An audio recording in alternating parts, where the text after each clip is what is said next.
it. Give it life to help it grow. I hear something beautiful. I hear something beautiful. Open up my heart, open up my mind to something beautiful. Open up my heart, open up my mind to help it grow. I hear something beautiful. I hear something beautiful. To give it life, to help it grow. To give it life, to help it grow. I hear something beautiful. I hear something beautiful. Open up my heart, open up my mind to something beautiful. Open up my heart, open up my mind to help it grow.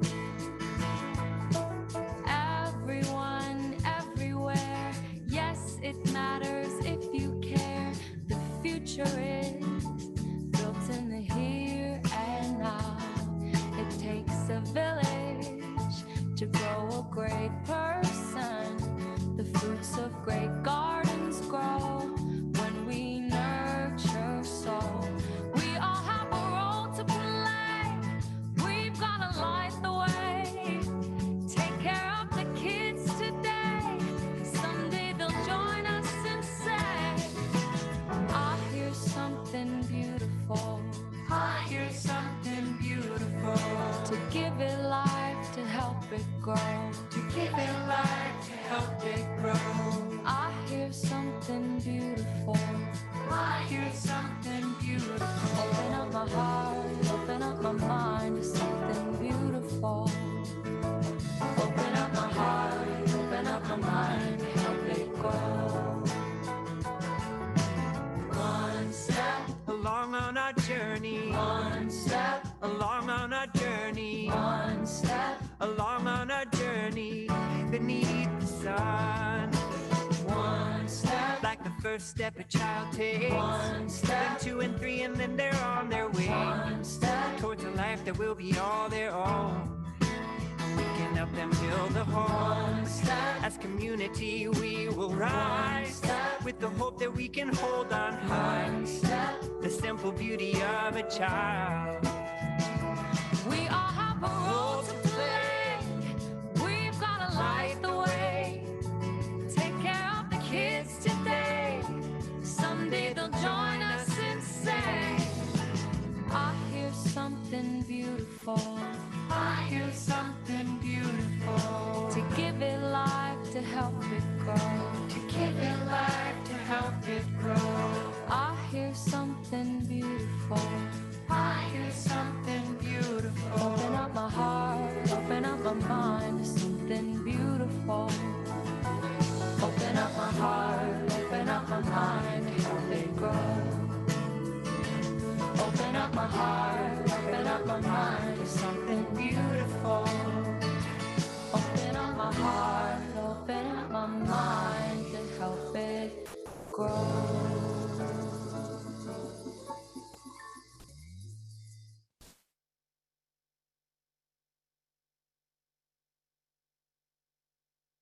Hello, welcome. We are so glad that you're joining us tonight. I'm Janet McLaughlin, and I have the privilege of serving as the Executive Director of the Vermont Association for the Education of Young Children. And I am delighted to welcome you back to the 2021 Vermont Early Childhood Education Conference. Tonight's session is the second in a three-part conference series, and we are excited to have over 150 people here with us tonight. We have a powerful program planned this evening that includes the presentation of the Vermont Early Childhood Educator of the Year Award, remarks from Senator Leahy and Representative Welch. And then we have a phenomenal keynote with presentations and discussions featuring national early childhood education thought leaders, as well as responses from Vermont's early childhood educators. And tonight's presentation will set the stage for tomorrow's informative and thought-provoking workshops on professional licensure as a potential path to the respect, compensation, and careers that early childhood educators deserve. So sort of taken together, we hope that this section of the conference highlights the progress being made as early childhood educators come together to advocate for the respect and investments the profession deserves, and inspires us to keep moving forward together. I do want to offer a word of gratitude for our sponsors as we get started. Before we get to the Early Childhood Educator of the Year presentation. Each of these sponsors has chosen to invest in this conference as a way of honoring early childhood educators, and we are grateful for their support. And we are especially grateful to Let's Grow Kids for creating a powerful movement for early childhood education in Vermont that is deeply rooted in an appreciation for the skilled and thoughtful work that early childhood educators do every day. And that really is sort of exactly why Let's Grow Kids created the Early Childhood Educator of the Year Award about 7 years ago. And just this year passed the reins to Vermont AUIC and continued to sponsor the award. And so now I'd like to invite Allie Richards, the CEO of Let's Grow Kids and one of the most passionate champions that we could ever ask for, to speak. Thank you so much, Janet. Oh, I just get a thrill, even though we're not together in person. This is one of my absolute favorite nights of the year. Thank you for that lovely intro, Janet. I am just so excited to be with you all tonight, celebrating the 2021 Vermont Early Educator of the Year. It feels like an award ceremony, not the Oscars or something. You know, I want to let you all know that when the Permanent Fund first established this award back in 2015, we did it for a really specific reason. We did it to recognize outstanding early childhood educators and increase awareness about how essential your work is to our kids, their families, the world, and to just really emphasize how we all rely so heavily on you all and your work in early childhood education. So a lot has changed since 2015 when we started this award. I have twins, they're now 3.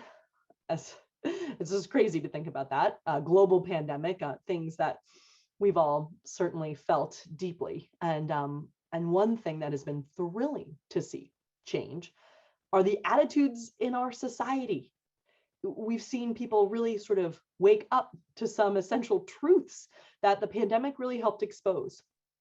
One of those has absolutely been people finally understanding just how essential your work is, not only to the kids in your care every single day and their families, but our economy, our society. It's truly been an honor and a privilege to work with so many remarkable educators over the year, to recognize so many of you who have helped shape the lives of so many Vermont kids. And I have to say, we're very thrilled at Let's Grow Kids to be handing this award process over to Janet, to Vermont AUIC. It's absolutely the right thing to do to have this award and the nomination process live within Vermont's Association of Early Childhood Educators. So tonight feels very fitting, and just we're so pleased to officially be handing the baton over for Vermont AUIC to really be behind this process and the award. But I just want to be clear, Let's Grow Kids is going to continue to support this award, and beyond that, we are focused like a laser on additional supports for early educators right now in this coming legislative session and beyond, so that all Vermont's early childhood educators are fairly compensated for your essential work and have access to resources you need to deliver and sustain the highest possible quality programming to Vermont's youngest kids. So I know it might feel odd that we've never been closer to achieving a sustainable funding fix for high quality childcare into the future. And yet we are still in a very acute crisis. Some of you may have heard, I was on Vermont Edition earlier today with some folks from Robin's Nest in Burlington. And we were talking for the full hour about the very real struggles that childcare programs are grappling with right now. Jesse was on, early educator from Robin's Nest. He talked about how he used to have to work nights at a bar in addition to being an early educator because he couldn't support himself on the early education salary alone. And Beth Workman, the director at Robin's Nest, talked about beloved staff members leaving for higher paying jobs in public schools. You know, I bet every single one of you has a story about what it's like to put everything you've got into a career that you love, but that doesn't always pay the bills. That is not okay. It's just not okay. So, on a personal note, as you all know, I do love talking about the twins, and I'm surprised they haven't busted in the door. I blurred my background just in case. They have learned how to open doors in the past couple of years. I dropped my kids off at the childcare that we feel so lucky to have found and then refound again now after a bit of a hiatus because of COVID. And every single day, the early educators are giving 100+% of themselves to provide the highest quality care amidst these incredibly extraordinary circumstances. And they're also caring for me. Pretty much every week it's something else. And I feel like I'm at my wit's end, and yet my early educator is there for my kids and for me. And I don't see them leaving much in the tank for themselves. It's just incredible what you all are doing every single day, especially through this crisis, this prolonged crisis that we're still in. And it's high time that society respects and compensates this crucial role in a way that allows you all to get the resources you need, the time for yourself that you need, the benefits and the compensation that you deserve. So I do want to assure you, we will be working at Let's Grow Kids even harder, even faster from here on out until we go away in 2025, at which point, we will leave behind a publicly funded system that supports high quality, affordable early childhood education. So I just, I can't reiterate enough. We're in a tricky moment right now where we're going to double down to get you all the supports you need to weather this crisis and continue the drumbeat to get Vermont to a place where childcare programs are out of survival mode for good, and you all get the support that you need. So I do hope, there's my one little plug, I do hope you all will join Vermont's childcare campaign to support us in this critical advocacy work. No one understands the dynamics more than you all. No one understands the urgency and the importance more than you all. So thank you for what you do every day. Thank you for being part of Vermont's childcare campaign. And with that, I'll hand the mic back over to my longtime friend and colleague and the new MC and shepherd of the Early Childhood of the Year Award, Janet McLaughlin. Thank you so much.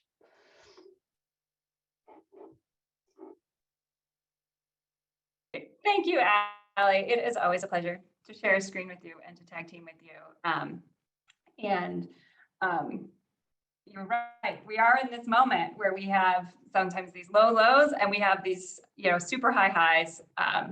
And I'm hopeful that the Vermont Early Childhood Educator of the Year Award can be this moment where we can have this moment where we can also celebrate what is going right and where, the ways that early childhood educators overall, rose to the challenge during the COVID-19 pandemic, and one very specific early childhood educator to exemplify that. So I'm going to share my screen again, and I will to tell you just a little bit more about the award. So, this award is designed to honor an early childhood educator who demonstrates excellence in the field of early childhood education, especially in this last year of COVID-19, when educators had to be exceptionally creative and flexible in applying their training to create inclusive learning communities. Awardees exemplify the principles outlined in NAEYC standards for high quality programs and are committed to professional growth. They serve as a resource for their families and communities. And thanks to Let's Grow Kids, tonight's winner will receive $2,500 and expenses paid for a future National Association for the Early Education of Young Children conference. Now, to arrive at tonight's honoree, we received hundreds of nominations from families, colleagues, and community members for early childhood educators who had been shining stars in their classrooms and in their communities. We asked those nominees to tell us a little bit more about their approach to early childhood education and their experiences in the last year. And we then engaged a committee of Vermonters committed to excellence and equity in early childhood education. So that esteemed group is listed here, and it includes early childhood educators, those who are doing the work, having a lot to offer in terms of assessing who's that model of excellence. And this includes folks who are both early in their career and seasoned veterans, as well as representatives from higher education, community organizations, and state government. The group approached this task, with a real seriousness of purpose, and they were really grateful for the opportunity to learn from the nominees by reading what they wrote. So we're really grateful to this committee for their work. So who did they choose? So I am going to tell you. And then we're going to watch a short video about the winner, and then we'll get to hear from our honoree directly. So tonight's awardee has been an educator for 20 years. Nominators describe her as kind, generous, creative, organized, flexible, dedicated, and awesome and amazing. Committed to ensuring that her teaching is rooted in research and best practices. She has earned an associate's degree in early childhood education, a bachelor's degree in elementary education, and a master's degree in education. She's also currently enrolled in an educational leadership program. The honoree works intentionally to create an inclusive learning community. She interviews families at the beginning of each school year to collect information on their child's likes and dislikes, fears, passions, family traditions, culture, and language. And she then uses that information to help design an inviting space and to build bonds, both between and with her students. She's a team player, partnering with families and colleagues in multiple ways. She visits families before the school year starts and offers multiple resources and ways to engage throughout the school year so that families feel comfort, ease, and positivity, those were her words, that will carry forward throughout elementary school. As a leader amongst her peers, she has negotiated teacher contracts as her school's NEA representative, and she's on her school district's social emotional learning committee. Last year, as a pre-K teacher in a rural Vermont community, she stepped up to ensure that all children in her community could participate in ways that were comfortable for their families. She led an in-person pre-kindergarten classroom for one group of children in the morning, and in the afternoon, she would lead a remote pre-kindergarten class for another group of children. She embraced the challenge of adapting her teaching for online learning, and as one of her nominators noted, she not only educated students in person each day, but she created a vibrant learning community with the remote school. So students still got a valuable preschool education and made connections with their peers in a fun, student-focused classroom. So, on behalf of Vermont AEYC, it is my pleasure to announce that the 2021 Early Childhood Educator of the Year is Callie Weller.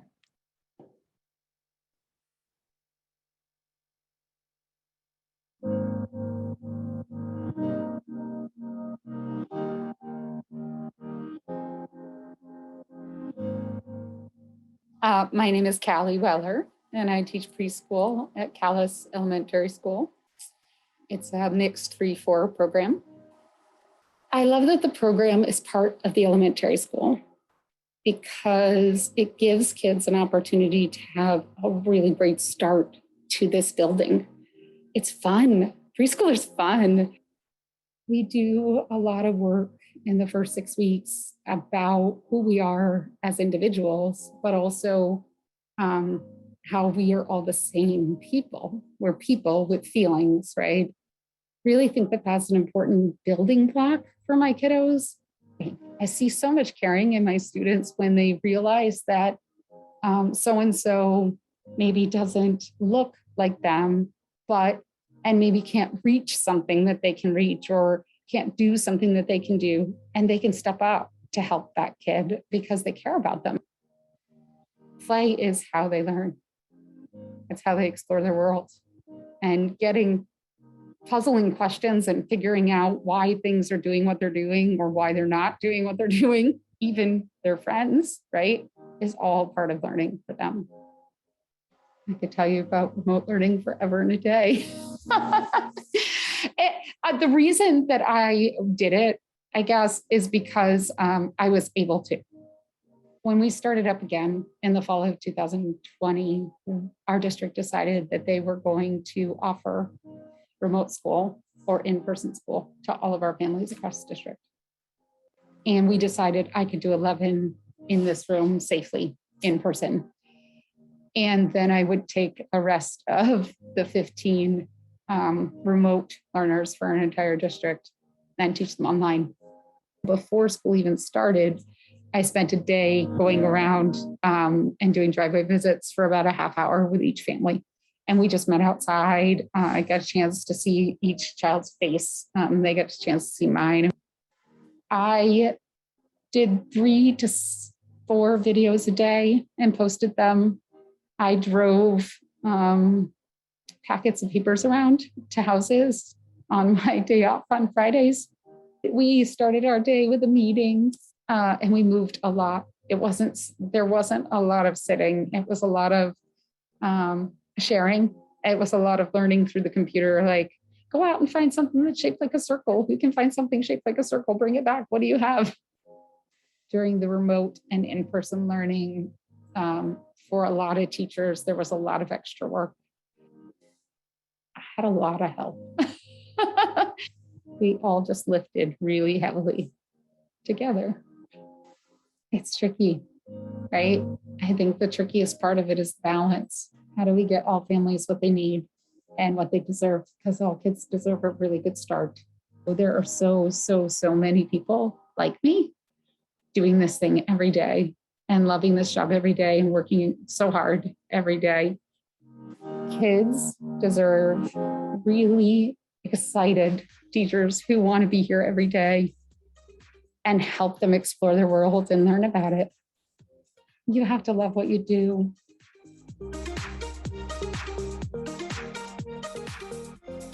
Good evening and welcome. My name is Kate Robb, and I have the privilege and honor to introduce the 2021 Vermont Early Childhood Educator of the Year, Callie Weller. I've been friends and colleagues with Callie for more than a decade. Since I've known her, Callie has had many teaching roles, from teaching 3rd and 4th graders to her current role as a preschool teacher. No matter what grade she is teaching, Callie's dedication to her students, her pedagogical expertise, and the kindness, humor, love, and playfulness she provides to each child is an example of the qualities that all teachers should provide in their classrooms. Sure, there are many great educators in Vermont, but in my eyes, Callie is the best. I may be a little biased because she is one of my dear friends, but I know that the more you get to know Callie, you will see that she truly is a unique educator. I say this for many reasons, but especially because there are very few people that could successfully teach the way Callie did last year. You see, she was asked to have 2 different classroom communities last year, one remote and one in person. Yes, I know many educators throughout Vermont had to pivot, but not all of them pivoted with preschoolers. I would say that the word pivot doesn't adequately describe the engaging learning environments that Callie was able to create for her 3- and 4-year-olds that depended on her each day. She didn't just take what she was teaching in the in-person classroom and turn on the computer to teach the same thing because she knew this would not meet her students' needs. Rather, she did what she has always done. She adapted her teaching so she could effectively build community, teach skills, and help her preschoolers find normalcy through play, through learning, and through fun. So it is with my full heart that I happily introduce my colleague and dear friend, the 2021 Vermont Early Childhood Educator of the Year, Callie Weller.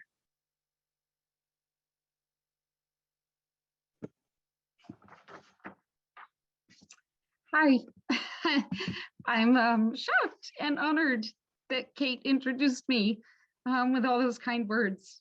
I guess I want to start by saying thank you to the Vermont Association for the Education of Young Children and Let's Grow Kids for this incredible honor. The 13 members of the review committee were tasked with what I imagine to be an impossible job.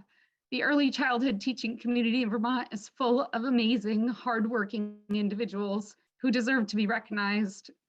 It's been a tough couple of years, and I know that people are working harder than ever to keep kids healthy and happy. I also want to thank my fantastic colleagues who nominated me for this award. You are as deserving as I. We work tirelessly as a team at Calais Elementary School to provide a safe and engaging environment for all of our kids. I am thankful to be part of such a fantastic group of educators. Lastly, I want to thank my family. My husband has supported me in this job for over 20 years, from cutting out laminated items to picking up the slack at home when I take late night classes or attend meetings into the wee hours. And I want to thank my kids. I have two amazing children, and they have helped me set up activities before school, and they've helped me move my classroom countless times as I changed grade levels. I honestly couldn't do this job without them.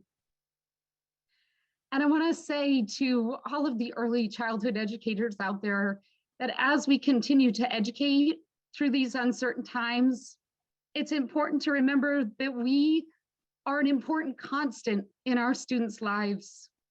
We offer a safe environment built around predictability, love, and engagement. Although this work can be exhausting, I find it to be equally rewarding. My students remind me why I'm here every day with their smiles and their laughter, their hugs. We know that the early years of a child's life are the most important. Through play and exploration, we build bonds, memories, and experiences that create the emotional and cognitive bedrock for each child. We are helping children lay the foundation for their lives. So let's continue to fight for the respect that this profession really deserves and educate other people of its value. Every child deserves a high quality early childhood education experience. Thank you again for this honor. Callie, that was so, wow, that was so wonderful. And I hope you can take a few minutes to check out the congratulations that have been rolling in through the chat. That was such a model, you're such a model of excellence and dedication. And you are right that you're in good company amongst many excellent early childhood educators. And the reason why we offer this award is because we know that every child does deserve an excellent teacher like you. And so we are just so pleased to be able to recognize you and to celebrate, the entire community of early childhood educators in Vermont tonight. We really appreciate it, and congratulations again.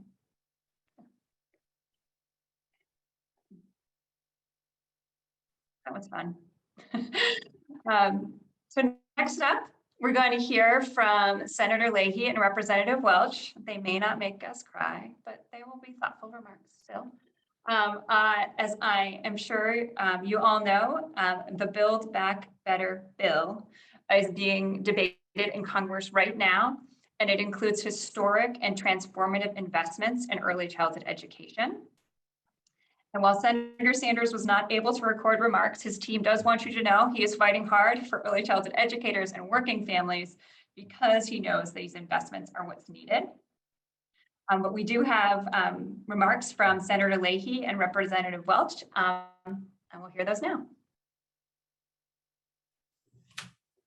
I want to thank all the educators that are gathered today. I thank you for your dedicated and tireless efforts to care for and educate Vermont's children. This past spring, I visited a pre-K classroom at Richmond Elementary School, and I saw how the students and the teachers had adapted to the pandemic. The class was held outside. The children were thriving. And I'm deeply grateful to the educators who worked hard to provide safety, joy, and learning to their students in a challenging time. I know this is what each of you does every day. It makes a difference for Vermont's children and Vermont's families. Congress is right now debating the largest investment in early childhood in our nation's history. I am committed to working to ensure that the Build Back Better plan includes important investments in this initiative. You do incredible work, and we have to do our part to provide you with the support you need. And I want to congratulate Calais Elementary School's Callie Weller on being named Vermont Early Childhood Educator of the Year. I know the students and families of Calais are fortunate to have you in their community. The skill and professionalism that you bring to your work is a benefit to the early childhood profession and your colleagues across the state. I hope your 2021 Vermont Early Childhood Education Conference goes well. So it's been a pleasure to join you even virtually, but I hope we can all be in person together again soon. Thank you. I'm delighted to be joining you at the annual Early Education Conference. What an 18 months you've had dealing with pandemic, families who are trying to figure out how to keep their families safe, how to work remotely or go to work where they're exposed potentially to the virus, trying to make certain that their kids don't fall behind and get the love, attention, and nurture that all kids need. And it's been done in a context where this country simply doesn't have the family-friendly policies that are essential to an America where everybody is working.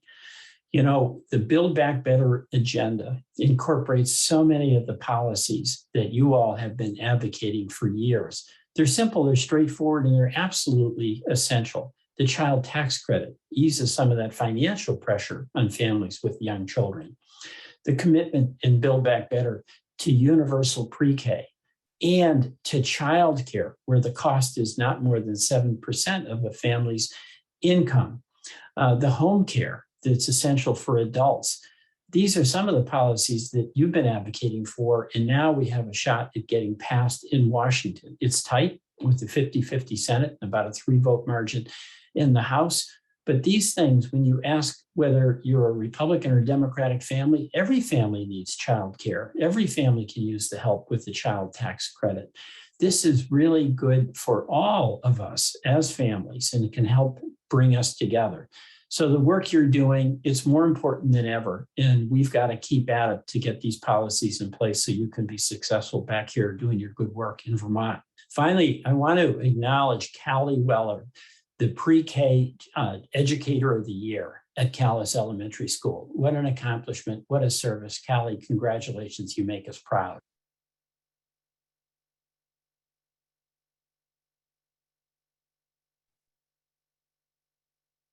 Okay. So we know that here in Vermont, we are lucky to have a congressional delegation that understands the value of early childhood education and the central role that early childhood educators play.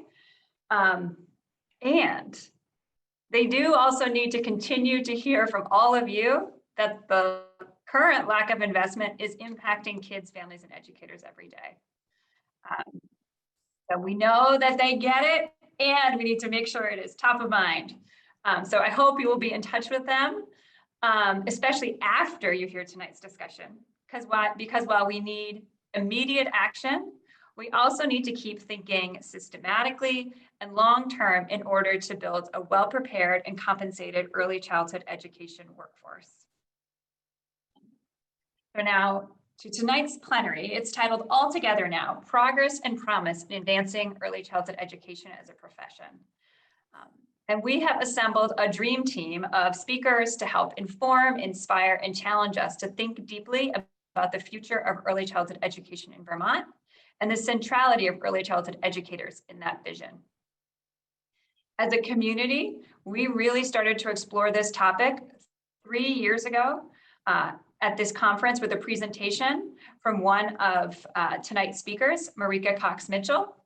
And over the last 3 years, a task force of Vermont early childhood educators has engaged with nearly 2,000 educators as we begin to consider how Vermont can achieve that audacious vision in which each and every child, beginning at birth, has the opportunity to benefit from a high-quality early childhood education delivered by an effective, diverse, well-prepared, and well-compensated workforce across all settings. Now, here's the plan for tonight. We'll start with short presentations from 3 exceptional leaders who are deeply engaged in this work. First, we'll hear from Rhian Allvin, the CEO of the National Association for the Education of Young Children, a dynamic champion for children and educators. Next up will be Ashley Williams, who is the Director of California Policy and Educator Engagement Programs at the Center for the Study of Childcare Employment based at the University of California, Berkeley. And then we'll welcome back Marica Cox Mitchell, now the Director of Early Learning at the Bainum Family Foundation. After the presentations, we'll turn to our panel discussion in which April Zyko will be facilitating. April wears many hats in Vermont as an early childhood education consultant, CCB faculty member, preschool teacher in St. Johnsbury, and as a member of Vermont's Advancing ECE as a Profession Task Force. And we hope to kick off our panel, our discussion with a response from Yvette Sanchez Fuentes, but she had a family need that she needed to attend to at the last minute. So Yvette's not with us, but we will carry on and we will dive right into the discussion. And if you would like to add your questions to the mix, please use the Q&A box at the bottom of your Zoom screen. And April will take a look at those as she's moderating our discussion. So that is the plan. I'm excited. I hope you are too. And with that, I'm honored to welcome Rhian Evans Allvin. So take it away. Thank you so much, Janet. It's great to be with all of you. And I have to say, I find myself a little emotional tonight. Callie, congratulations on such an extraordinary accomplishment and such a well-deserved recognition and honor. I hope that someday I get to visit your classroom and see the extraordinary work that you're doing firsthand with young children in Vermont. I think as I think about being with all of you this evening and the great words that have been conveyed so far, and thinking about last year and the beautiful program you had last year in the video, I think I am feeling a little bit of grief in that, gosh, we're still remote and we're not through this yet. And this is a lot. And I want to talk a little bit more about that. Enormous gratitude. I have never felt more surrounded by a profession and by extraordinary women and men in this field as I have in the last 18 months as we've weathered this unprecedented storm together. And I'm so grateful for Callie, for Allie, for Janet, for all of the early childhood educators in Vermont and all that you're doing, the heroic efforts. Some of which we had to weather, some of which you shouldn't have to do. And I want to talk about that a little bit too. And then while I struggle with some of the grief, I also feel more optimistic about where we're headed, quite frankly, than I've been in a very long time. And we're on the precipice in the next couple of months of what could potentially be a generational shift in what's available to young children and families in early childhood education.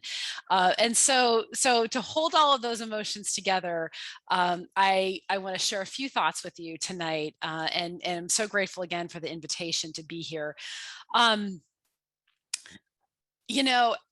want to start with the storm you've weathered over the last 18 months. And, you know, you are all in different roles, obviously, and so have weathered the storm in different ways.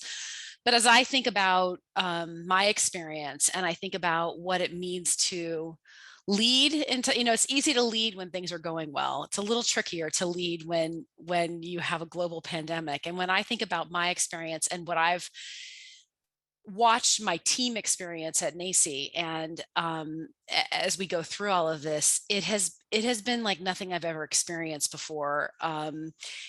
In that, you know, usually you go throughout your day and you expect 80% of your day to be predictable and 80% of your day to be a routine and the things you do every day and kind of check it off the list. And then you allow this small bit of space to do things differently, to innovate, to imagine what could be, to really think about new systems and different systems. And this pandemic has flipped that. And I know for us at NAEYC, 80% of our day for the last 18 months has been brand new challenges that we've never faced before, from pulling off virtual conferences to how to do policy and advocacy in a virtual world, to our publishing business. We're suddenly having a paper crisis, and how do we get books to people, and our magazines and journals, and it is relentless. It is relentless. And I can only imagine how, for those of you who are running early education programs, who are teaching in the classroom, same thing. There's nothing predictable about what we're experiencing right now. And along with that, it is sustained. And that's a new experience for me. Crises that I can think about before have a clear beginning and end, or at least a little bit more of a predictable beginning and an end. And this one has just gone on and on and on. And while I'm hopeful that we're starting to turn the corner, the sustained rigor that it's taken to get through this and not really knowing what day it's going to be over adds to the trauma, quite frankly, of what everybody's experienced. And I think that's the other thing that I'm seeing and feeling, and the stories we're hearing, is that it's not unusual to have for early childhood educators to have maybe some of the teachers who are in your program in personal conflict or in personal family emergency, or some of the families and children you're serving at any given time in personal family emergency or in crisis. That we expect that, and we know that, and that's part of what the profession is. But again, for this sustained, prolonged trauma that is universal, that is every family at every time, that is every employee or early childhood educator at the same time, it is intense. And that's true for probably most fields, but you add very specific issues related to early childhood education that the pandemic exposed, like the financial instability, and the stories we've heard that are routine stories now, that are common stories about putting a payroll on a credit card, or how you're cobbling together monthly expenses.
Okay, we're having a little technical difficulties.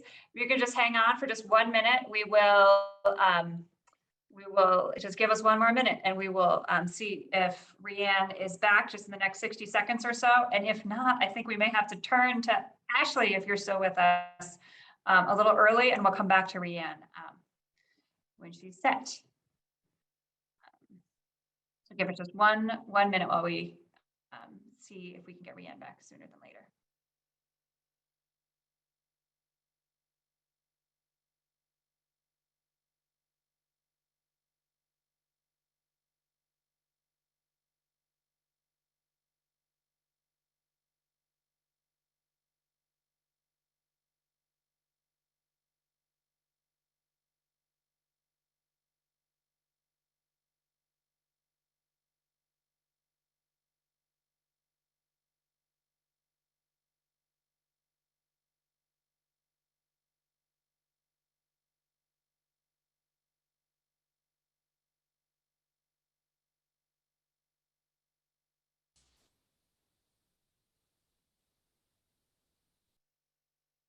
Thank you for agreeing to jump in, Ashley. We appreciate it.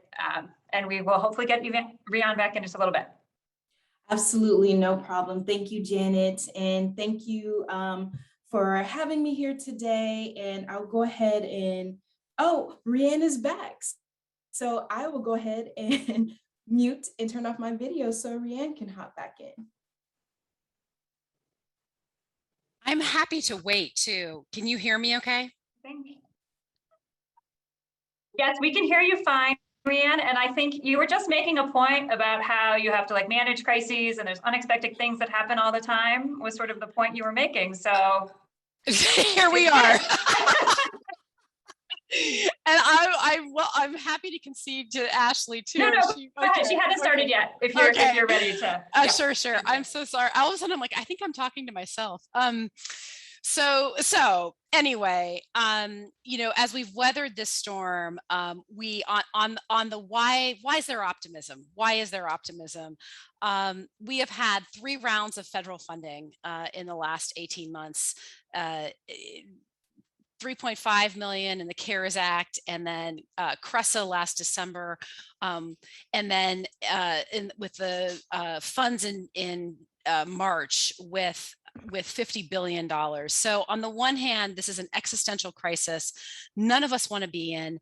It has been devastating, and at the same time, to talk about some of the things that our congressional delegation and Senator Leahy talked about, we have an unprecedented opportunity at the same time. And so I hold this grief and this gratitude with enormous optimism for where we can potentially go. We've never had this much money invested in early childhood education.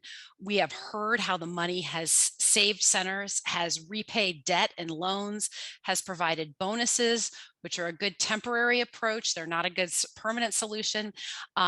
We know how the sustained predictable money has helped to keep occupancy costs covered while there's uneven enrollment and families are starting to come back. And so just to see even the opportunities that exist with the federal funding that has come so far have been enormous. And yet, for anybody who thinks that's enough and we've solved the problem, I am here to say that it was enough to buoy the field. It was enough to continue to get us through this extraordinary crisis, but it doesn't fix the structural issues that have plagued this field for decades, since the beginning of time, quite frankly. And it really, you know, what the pandemic did was expose the fragility of the system that has existed forever, that supply and demand don't meet, that we have built this system on the backs of low-wage early childhood educators, which is unconscionable. We have 25 years of neuroscience. We have the same amount of economic data that says that this is the most critical time in human development. It's the most important investment we can make. And yet we've not mustered the courage or the political will to fix our policies to align with the science and the economics. So despite that, we have early childhood educators with various degrees and credentials making poverty level wages in many instances, 46% of whom, as we know from the center's work, are eligible for public assistance. Only 15% have employer sponsored health insurance. And so we have this mismatch between what we know about how children learn, the science of early childhood education, and then how the system treats and how we behave with early childhood educators. And we have an opportunity to fix that. We know that it's not even just about the scarcity in dollars. It's about how the funding mechanisms are structured to work. You only get paid if the child is there. You don't have no predictability in how you get paid. You're not getting paid the actual cost of quality. So how do you pay your workforce, right? And it is time that we end this perpetual cycle that this system sits on top of a low wage workforce, and that parents, quite frankly, who are very willing to pay their fair share for early education, are paying such an outsized amount. It is so vastly beyond their fair share that we have a moment to fix that. And so we have this mismatch right now between all the ingredients about what we know about child development, what we know about how to attract and retain an extraordinary workforce, and then what do we do? We set up our systems to disincentivize all of that. And so why on earth would I be optimistic? It is the American Families Plan, and I see there are over 100 participants on this call, and I have got to say, there has been no more important time for you to engage as a profession in advocacy to make sure that the American Families Plan gets over the finish line. It is a generational, game-changing opportunity for us, the likes of which we have not had since 1971, when the Child Care Act passed through a bipartisan Congress and Senate. It was vetoed by Richard Nixon, and here we are for 50 years. We've been climbing our way back out of it, and we're sitting on the precipice of another piece of legislation that will completely upend the scarcity that we've dealt with. It'll upend, if we do it right, the structural barriers that we have dealt with. So I just want to spend a couple of minutes in the weeds on the American Families Plan so you know what's coming, because a lot of this, the implementation, will rest on state advocates and early childhood educators. So currently, as the bill stands right now, and the child care portion remains intact as of tonight, the preschool portion remains intact as of tonight. There is $225 billion for each, childcare and preschool. That's billion with a B. And to give you some context, in 2018, we were over the moon because the Child Care Development Block Grant had doubled at $5.4 billion. And I remember thinking, are we really actually going to get $5.4 billion? And is this too big an ask? And here we are sitting at $450 billion, plus the extension of the child care tax credit, plus 4 weeks paid family leave. And as of right now, debt-free community college, which is so important for our workforce. It is so absolutely critical for our workforce to have that complete access to higher education, for many reasons that we can talk about during our panel. So just a couple of other, again, detailed things that it's important for you to know with the plan. There is a match requirement for both the preschool and the childcare. So gear up, because states get to choose whether they take the money or whether they don't take the money.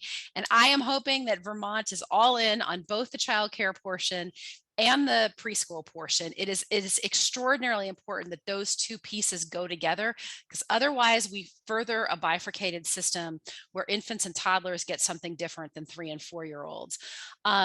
It is with childcare, it is across settings.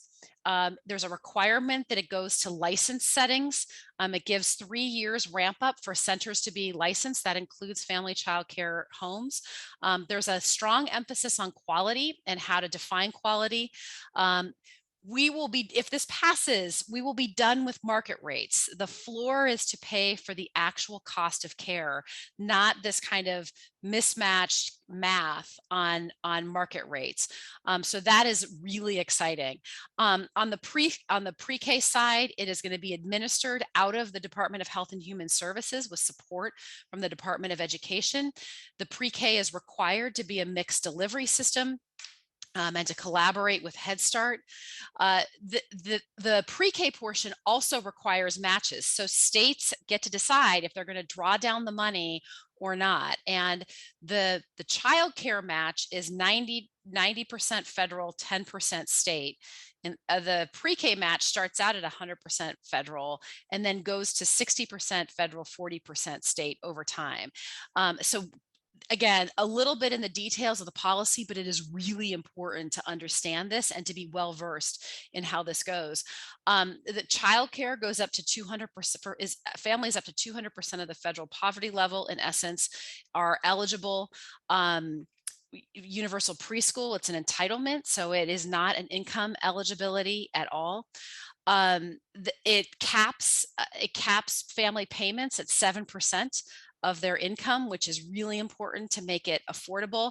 And maybe what I am most excited about is that it pays in 12-month contracts and in a predictable way so that programs can pay professional salaries, health insurance, and retirement benefits because they're being paid the actual cost of care and they're being paid in predictable 12-month contracts. So as important as this enormous amount of financing is the structural issues that are getting fixed that have plagued our system forever. And it is going to be so important for states, because there's going to be some flexibility in how states do this, for state advocates to really get their head into all of this. I want to close and I'll turn it over to Ashley on a couple of things. I want to tie back to power to the profession. You know, just seeing Marica here and having the opportunity to listen to her after Ashley, you know, we made a promise through Power to the Profession to the Field. And quite frankly, I thought, gosh, this is going to take decades. But we made a promise that we would do nothing around competency requirements without first dealing with compensation. And we've made such little progress over the last few decades on compensation. I was like, oh, this is going to be a tough one.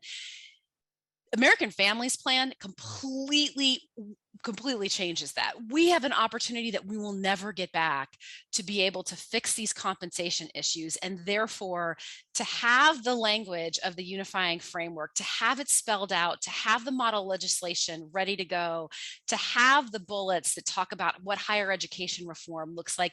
You have a blueprint and a roadmap. And what is so important is that states stick to that. So we're not making this up 52 different ways, that there's consistency, that there's predictability, that early childhood educators can be completely qualified in Vermont. Their spouse or partner gets transferred to Massachusetts and they get to Massachusetts, and sure enough, they're completely qualified again, because we have an aligned system of practice for early childhood educators.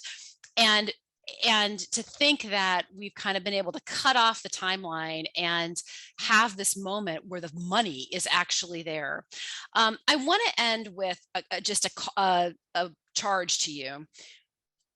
I think the thing that stands in our way the most is our own mindset of scarcity. We have, as a field, dealt with and lived in a scarcity environment forever. We've never had enough money to do what we know is right for kids. We've never had enough money to do what's right for families. We've never had enough money to do what's right for the workforce. And we have got to, when the American Families Plan passes, we are going to immediately go from scarcity to some abundance. And how you do policy and planning and thinking with an abundance mindset as opposed to a scarcity mindset is very different. And I've watched us hold on to this scarcity mindset, and it could hold us back. And so that's my one cautionary note.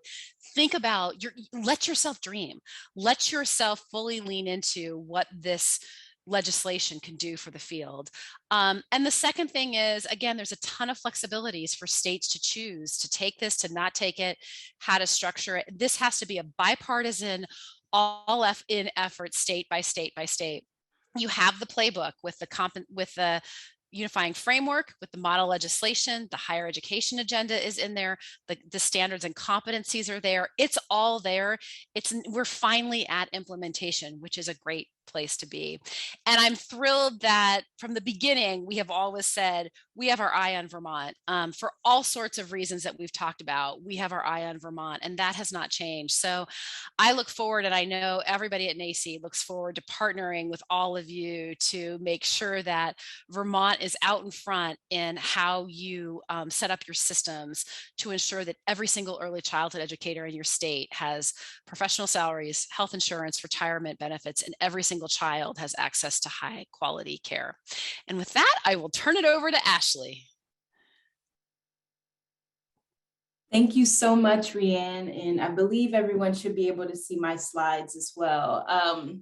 I'm feeling fired up now. So hello, everyone. My name is Dr. Ashley Williams, and I'm the Director of California Policy and Educator Engagement at the Center for the Study of Childcare Employment, CSCCE, but we'll call it the Center because it's a lot of letters, and I tend to get tongue twisted sometimes. So our work at the center focused specifically on early care and education with the focus on the workforce. So I really enjoyed how Rhian kind of set up the framing for me to kind of dig deep in and center the workforce in this work, which we do at the center, which is we conduct research and policy analysis and educator engagement activities to highlight the experiences and the working conditions of the ECE workforce. So it's such an honor just to be able to share space with this community. There's one thing I want to borrow from Rhian that she said that I really appreciated, is the framing of we're in a time where there's grief, gratitude, and optimism. And I think that's exactly where I am today when I think about centering the workforce in this discussion, and also knowing, and we'll kind of highlight some of these enduring inequities impacting early educators. But I have a sense of gratitude and optimism when we're able to zoom in and look at some of the work that's being done to support the workforce, both before and during the pandemic. And as Rhian said, Vermont is one of the places that we look to for a possibility model. So I'm excited to be here today to provide a quick overview of the status of the ECE workforce. So I'll kind of do that broadly, to paint a bigger picture of some of the gaps and possibilities that we face for advancing policies to support the ECE workforce and the critical work that they do each day. And I'll do that so then I can kind of zoom in and contextualize what we're seeing in Vermont. And I'll do this by using our Early Childhood Workforce Index. And so I do want to share, so the slides will be available. I will make sure that those are available, but I have embedded QR codes throughout the presentation as well. That'll link you directly to some of the research that I'm citing. So you can use your mobile device to scan the QR code on the slide and it'll take you right into it. But no worries if you don't do that. I'll make sure you all get the slides. So let's get started. So, you know, the evidence is clear. I think that everyone that's on this conference call right now, or this webinar right now, we know that early educators are the key to quality early care and education. We know that we need a skilled, supported, and stable ECE workforce that can engage and support children's learning and development during their most sensitive period of brain development. Educators are engaged in work that's incredibly hard and complex in the best of times. And I know this because I'm someone who spent a long time as a preschool teacher and preschool director myself. And even in the best of times, they do this work in conditions that undermine their well-being and their ability to implement effective practices with consequences that can follow them well into retirement age. So, you know, I understand and we understand that educators are the linchpin of ECE services, and current and comprehensive data about the workforce is in its entirety is critical. So that's where our work comes in. So for nearly 20 years at the center, we have been dedicated to researching what early educators need to do their jobs well. And it's kind of simple, kind of broke it down in this chart here. Educators need good preparation, including not only understanding the science of child development, but also the practice of implementing theory and actually leading small groups of children. Educators need safe, supportive working environments, including paid time away from children to do the things that they need to do to support their learning and development, such as paid time to plan curriculum, paperwork, administration, and things like that. And they also need the appropriate compensation for the important work that they do so they can support themselves and their families without constantly having to worry about how they'll pay their bills and put food on the table. And so next, I'm going to talk a little bit about the core principles that inform our work at CSCCE. And I offer up this framework as we think about supporting the workforce just generally. So we provide critical data points and policy analysis to highlight the experiences and the working conditions of the workforce. And we use our work to actually highlight some of the issues of inequity and injustice that the ECE workforce faces. So on this slide, you will see core principles that inform the work that we do, as well as how we use our platform to influence approaches to policy that impact early educators. And so we developed this core set of principles that inform our thinking and guide all aspects of the work that we do at CSCCE. And we use these principles to think about our own work and the lens to think about what reform looks like in ECE. And so each of these principles includes a goal and implementation for advocates. For example, when we say amplifying educator voice, we know that many early educators aren't represented at the tables where policy decisions are being made. And so as we advance reforms, we have to consider whose voices are being heard and how to establish a process to include those who are absent in decision-making that directly impacts their practice. So therefore, it's critical that we lead with centering the ECE workforce as we discuss any vision or plan for building an equitable ECE system onward. And so let's talk about centering the workforce. I want to emphasize 3 critical points. First, we have a deep-rooted history in the United States of devaluing labor performed by people of color, by immigrants, and by women. And this history has converged to render early educators as one of the most underpaid occupations in our communities. Second, ECE is not immune to the racism and biases that pervade our systems in society. And within this workforce, stark disparities exist, with women of color experiencing some of the greatest harm stemming from the way the current system is organized, funded, and directed. And last, we really have to work to resolve those root causes that undermine the dignity, well-being, and effectiveness of the ECE workforce currently and the future workforce. And so it's exciting to be in this moment where we do have plans that show a possibility for us to address those things, and I also want to remind us that centering the workforce in these efforts as we think about reform and all of these dollars coming in will be critical for us to ensure that we're actually disrupting some of these enduring inequities. And so next, I want to give some key information from our 2020 Workforce Index, where we document the status of the ECE workforce and highlight these critical issues that impact them. So our 2020 Workforce Index, it's a biennial report. So there was one in 2016, 2018, and now 2020. And we use the Workforce Index to help us understand the policy backdrop of the instability and inequities that the workforce experiences. So, we provide, the index provides a spotlight. So it looks at every state.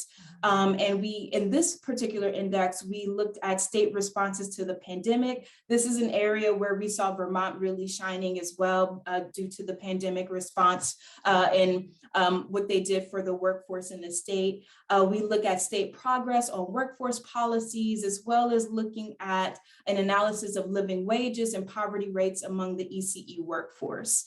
And this year, we also included information about the territories as well. So that's exciting. And I encourage you to check it out. It's amazing. So from the Workforce Index, we were able to kind of conclude one of the key findings is that the current system as it is, and I'm talking broadly, it's not working for educators, those who provide the foundation for the childcare system and are the backbone of the economy. It's not working for them. Increasingly, many people understand that early educators receive low wages for their work, even though parents pay high prices for services. But it's important to understand that this is not a low wage job. It's actually one of the lowest paid jobs in the country. And only 2% of the occupations in the United States earn less than childcare workers, who earn about $11.65 an hour on average nationally. Yet these are the women who are preparing young children to be successful in school and later on in life, and for the past year have been risking their lives and the lives of their families to do so. And so let's move on to the next slide, where, you know, Rhian was also kind of hinting at the poverty rates that early educators experience. So the reality more broadly is that working in ECE can be a route to poverty for many. So across the nation, poverty rates on average nearly 8 times higher for early educators than K through 8 teachers. So childcare services, rather than alleviating poverty, is actually perpetuating it due to the low wages. And so next, I want to highlight that, you know, I mentioned before in the framing that the ECE sector is not immune to systemic racism, and wages across the board for early educators are low. And there are additional disparities within the workforce itself that cause greater harm to certain population. Our center has documented a racial wage gap in which Black early educators earn on average 78 cents less per hour than white early educators. And that's about, that's over $1,600 less per year for a full-time, full-year worker. And as a consequence, Black early educators are more likely to face poverty than their peers. And so we also know that early educators who work with infants are paid less on average than their peers who work with preschool age children.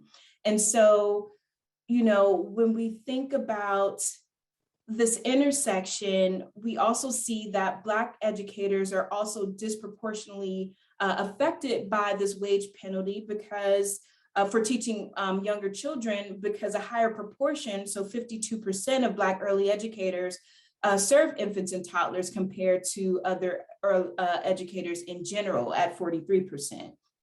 And so since this pay penalty for teaching young children is steeper for Black early educators, we have to think critically about how to implement wage increases in a way that supports greater equity within the workforce, regardless of the age that a teacher teaches, or and also paying attention to how racialized systems of inequality actually show up in ECE. And so next, I want to talk a little bit about the policy areas in which we kind of look at what it means to support ECE jobs. So in reality, there's no single ingredient to reform to address issues of inequity that I quickly highlighted in ECE. So we've been looking across policy areas, and it takes these policies to work in concert to ensure that we have a system that works for all. And to that end, our policy framework here is a way to think about how to support early educator jobs and serves as an important guide for us to look at these 5 essential areas that include qualifications, educational supports, work environment standards, compensation, financial relief, and workforce data and financial resources. And so each of these elements are interconnected, and our policy opportunities present a pathway for making headway for the ECE workforce. And so, you know, we also know that many factors contribute to the many challenges that we see in ECE. But a key issue is the lack of appropriate action by our government at a federal, state, and local level. And we are seeing a big shift in that, and hopefully we can see that through. But, you know, 2021, we did see an unprecedented increase in federal funding in ECE. but it came more than a year into the pandemic. And that pushed ECE to the brink of collapse in many states, and many early educators were feeling this in their direct daily work, right? And so I do want to note that there are opportunities that states can really implement higher program standards. They can invest in higher education and data collection infrastructure. However, to date, we find that policy leaders have continued to kind of neglect the working conditions and compensation of early educators. So let's look at what that looks like as far as state progress across ECE policy areas. So in these 5 areas, you see from our workforce index, we assess states based on measurable policy indicators that represent state level opportunities to enhance the lives of the many children and adults affected by ECE employment conditions. So pretty much what you see here, red represents stalled, meaning the state is making little to limited or no progress.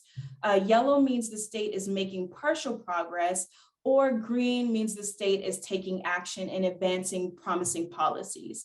So despite progress in other areas to support the workforce, such as the collection of data on the workforce, we find that compensation and working conditions are consistently under prioritized across states. You can see that for compensation, the vast majority of states are rated as stalled. However, I do want to hone in and talk about what we're seeing in Vermont, because it's one of the places where we're seeing movement across all of these areas. So in Vermont, here's a quick overview of how Vermont is doing across these 5 policy areas, according to our 50-state assessment. So you can see that Vermont is edging forward and making headway in these key areas. And some of the reasons that we see such progress in Vermont is because it was one of only 10 states where the median childcare worker wages for a single adult with no children were equivalent or more than the living wage for that state. And so what we typically see in the majority of states, wages fall short of the living wage for a single adult, from just under the living wage. So for example, Montana was short by 13 cents under the living wage to almost as much as $3.39 less per hour, which we were seeing in Hawaii. While Vermont is faring better than the majority of states, it's still the case that for a single adult with 1 child, median childcare worker wages do not meet a living wage in any state. Yet many educators themselves are also parents with children at home. Another reason we're seeing progress in Vermont is along with, DC, Illinois, North Carolina, Oregon, Rhode Island, and Washington, Vermont has articulated compensation standards or guidelines for early educators that is not limited to preschool. So we're looking at the spectrum of educators, which is critical when we think about raising compensation standards. So as you can see, there is room for strengthening in the qualifications and compensation and in these areas, but Vermont is one of the few states where we're seeing progress across all of these areas. So this progress is to be noted and uplifted as a possibility model for other states in these areas. And we also look to Vermont as a possibility model, again, because of the pandemic response. So this is a true example of the type of collaboration we're seeing coming out of the state. And so in the interest of time, I do encourage you all to spend some time with the Workforce Index. It includes an interactive map where you can actually do side-by-side comparisons of states. And you can kind of see how Vermont is faring in comparison to other states. So as I kind of close out, I want to also just myself shout out Callie Weller for being recognized as Educator of the Year and inspiring us by all the work that she does every day, and also inspiring us to continue to push for the rights, respect, and rewards that educators deserve. Vermont has a workforce of over 35,000 people, serving nearly 3,000 children 0 to 5. We're also seeing that the diversity in the Vermont population is growing in is growing, where we're seeing an increase in the Latino population, as well as the Black population growing significantly. And so as Vermont leaders work to articulate and prioritize resources to ensure an equitable system, this is important. And we also see that value reflected in some of the legislation put forth in Vermont, such as H171, and the unifying framework that emerged from the workforce engagement processes that you all have been engaged in. And to that, I say, keep going, keep pushing, keep engaging early educators in processes to inform decision-making processes. Make sure that educators are at the tables to help set priorities and uplift their ideas about solutions for what this equitable system needs to look like. And as you move forward, I urge you to continue to think about how you can center the experiences and perspectives of educators of color to ensure that these important wins and all of the progress we're seeing in Vermont works for all educators. And so last, I'll just say, I have the slides, they are connected. There's a list of resources that are available to you all that I hope you will engage with. And, I hope that as we move forward and as you all move forward through the conference, that you have a sense of pride for what you have accomplished thus far. So I want you to join me, put your hand up and give yourselves a pat on the back. Because this work is critical. And I also want to remind us that this is a marathon, right? And it's work that it will continue to happen over time. And so, take that pat on the back, but also give ourselves a little pinch on the arm, because the reality is that there's lots more to do. There's lots more to do to ensure that we're getting this right for our educators, our babies, and our communities. So I look forward to the discussion, and now I'll pass it over to Marica to continue with our presentation.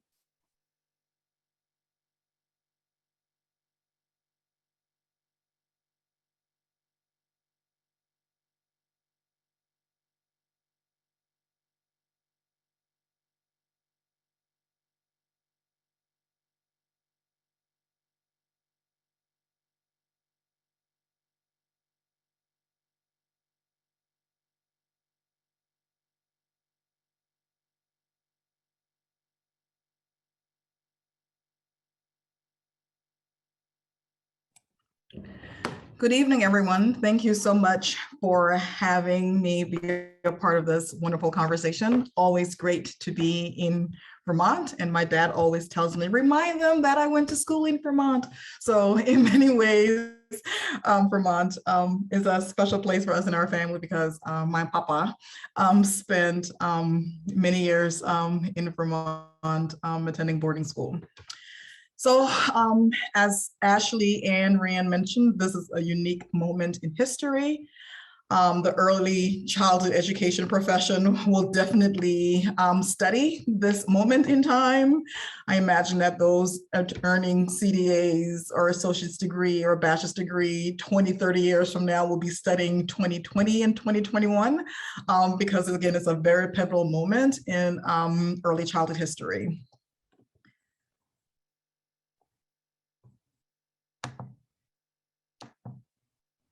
So you certainly wear many hats. Kelly made this very clear in her video. You're early educators, you're dramatic play gurus, you're conflict negotiators, you're mental health specialists, singers, storytellers, child development specialists, and so much more. But I'll encourage you to also think about the other hat that you wear as an early childhood education history maker. We all watched as you made history in Vermont. You worked together across all settings and sectors to pass the historic child care bill. We saw more than 12 million invested in early childhood education. We all watched your pandemic response while many states are still trying to figure out what to do with their relief funding. You use that to sustain early childhood programs. We saw the conversations you're having, the crucial conversations you're having around the workforce, as part of Power to the Profession. And so we're all sort of watching you and learning from you and your advocacy. So as early childhood education history makers, it's important to acknowledge that history is not only the past, history is actually the present. History repeats itself.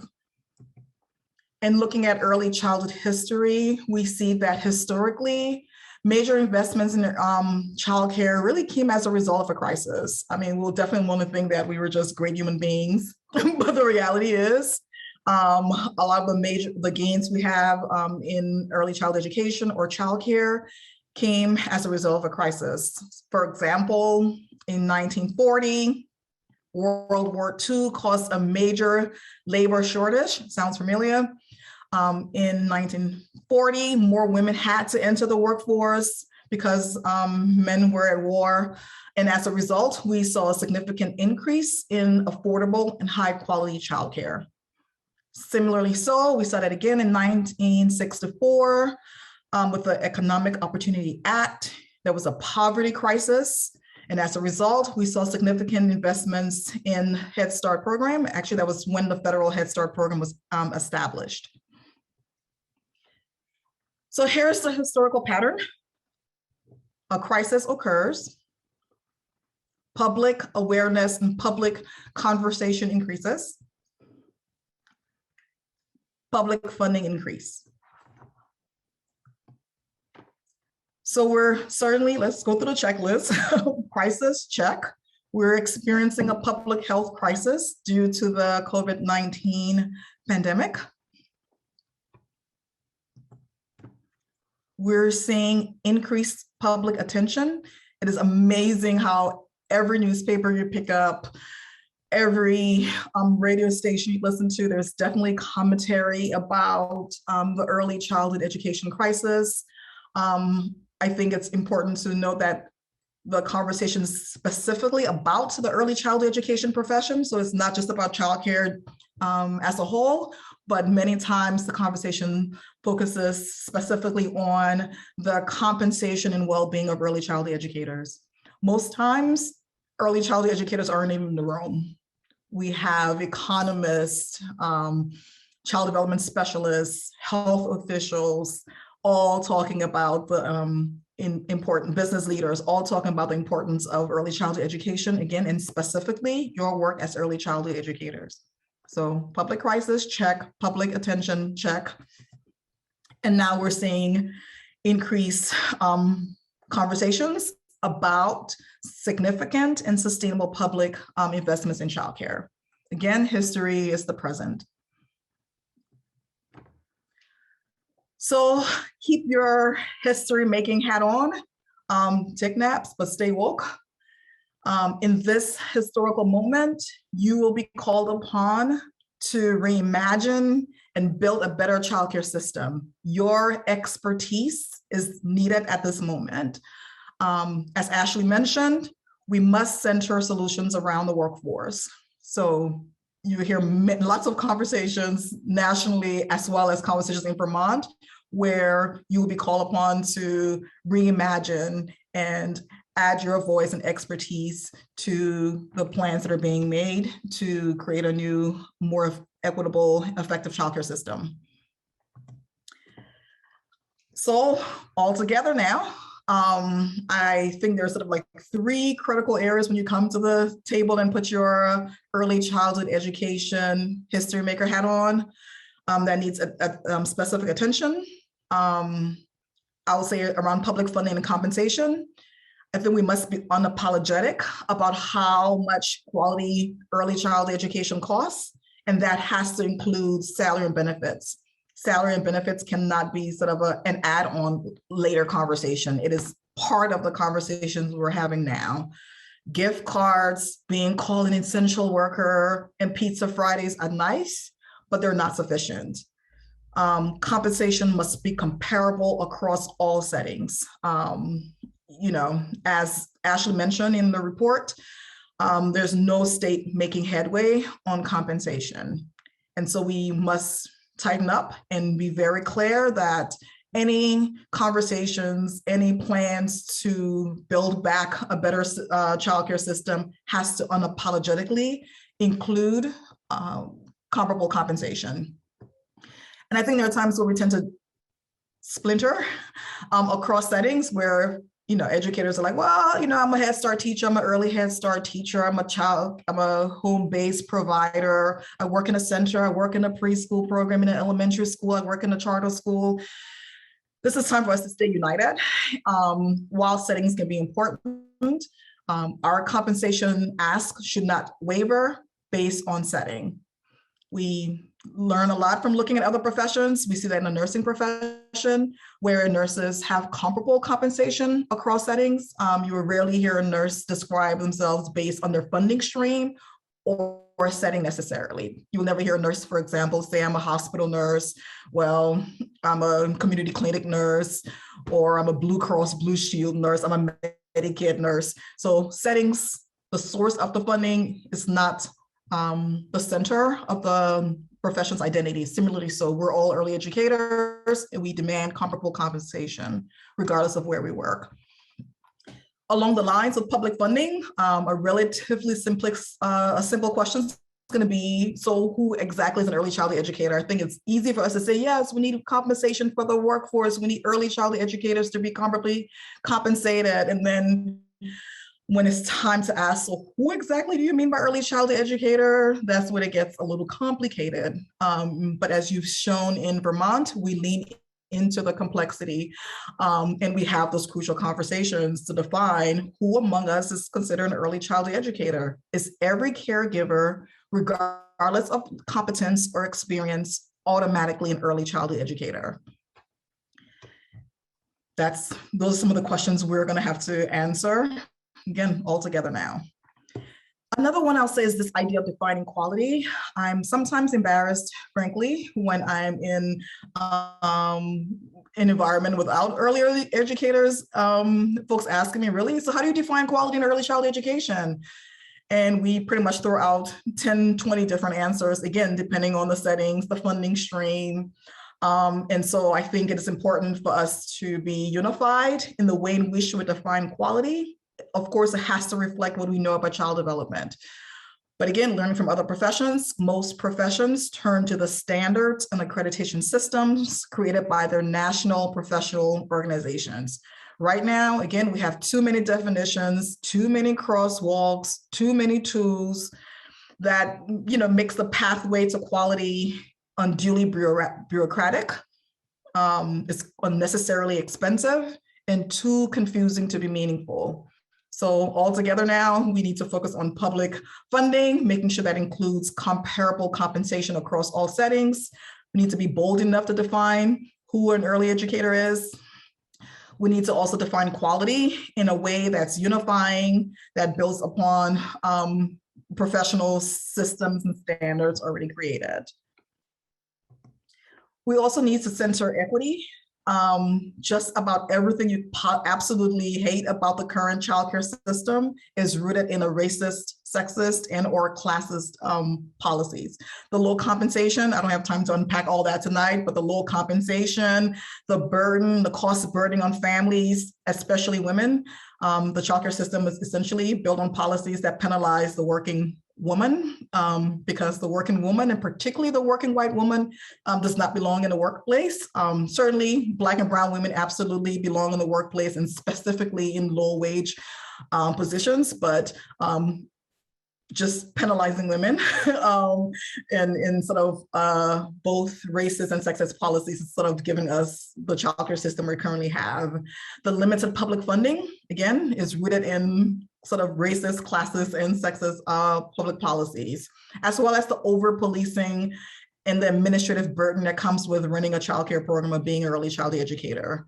Rhian mentioned that in 1971, we came close to having an effective universal childcare system, and President Nixon vetoed that bill. And again, that was part of it. It was for sexist reason. There was a lot of pressure about why pay for childcare. That means women are going to be in the workforce. So we have to center equity, because everything, again, you absolutely hate about the current childcare system, when you dive deep into it, is rooted in a racist, sexist, or classist policy. So again, history is not the past, it is the present. We're living it right now. Again, like I said, in the future, folks will be studying 2021 and 2020. Will be in history books. Don't forget to wear your history maker hat. All together now, we are making history, and in many ways, early educators and advocates in Vermont are leading the way. Thank you for having me.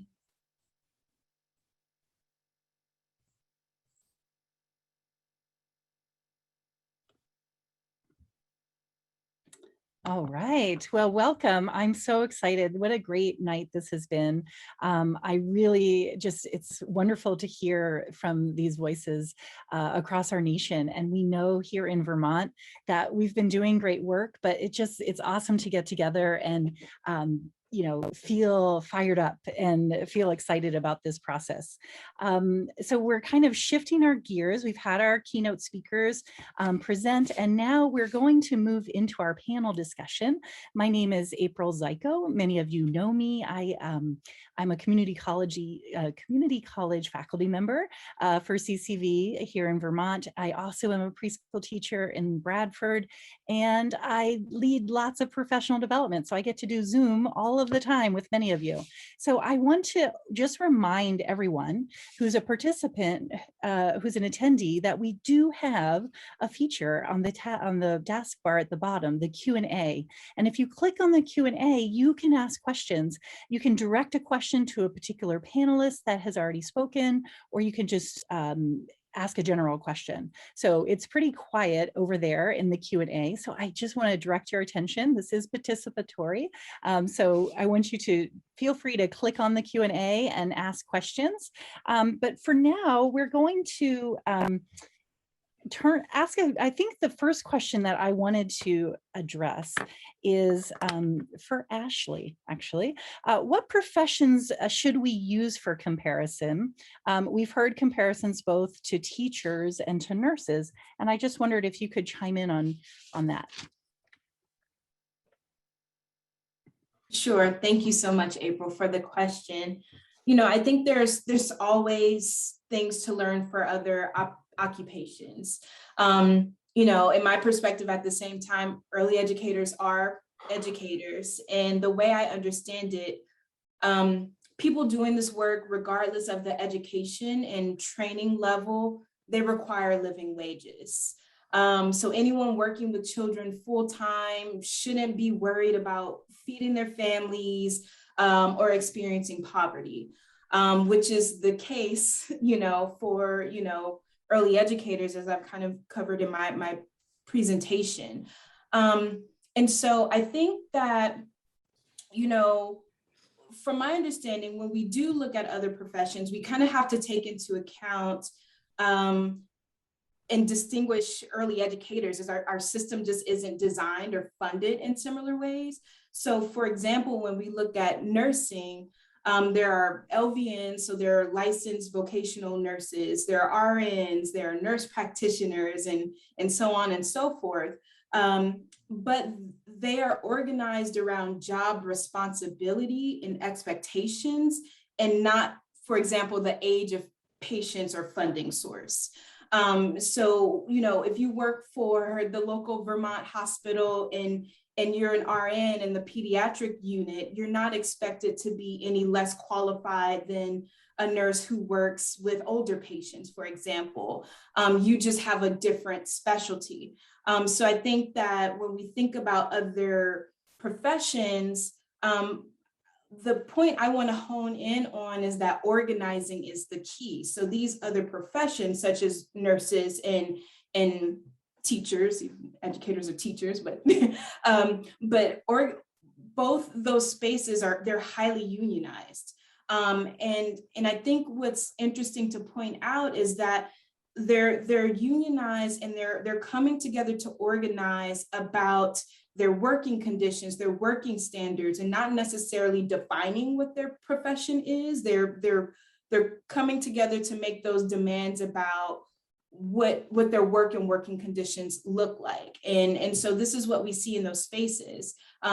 They have collective voice to exercise their power to demand certain conditions and standards. And I think that when we think about what we can learn from these spaces, I think that's what we can kind of take away in the ECE space, is how do we ensure or engage our educators in opportunities to organize and to set these standards and kind of demand these conditions. You know, in California, we saw that for family childcare educators, they did win the right to unionize, to organize for themselves, and establish that collective voice. I think that's an example to look at.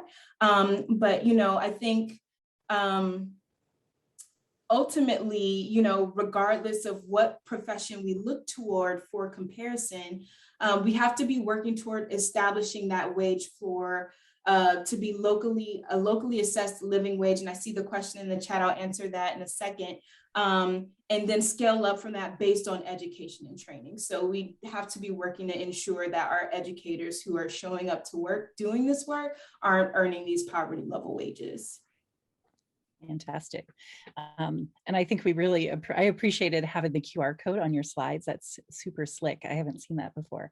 Thanks for that. So we have a few questions in the Q&A.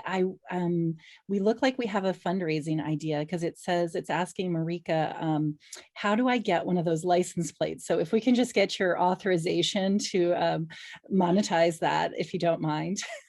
Yeah, see t-shirts in the future. Well, we did caps for sale. We need a cap. So we'll have that, but then we're also going to have the nice hat, because I want the one, you know, I was like, ooh, ECE history maker. I'm purchasing that. Okay. So we've got two products that we're going to market. Thank you, Marica. You're known for products. Your mittens were it. Okay, we'll get Bernie to wear them. It'll be a whole advocacy in its own. Excellent. All right, so let's see. Luann asked the question, what would the panel recommend as the #1 approach that Vermont professionals and advocates should take to avoid capitalizing on this moment? Anybody feel spurred by that question? No, not capitalizing.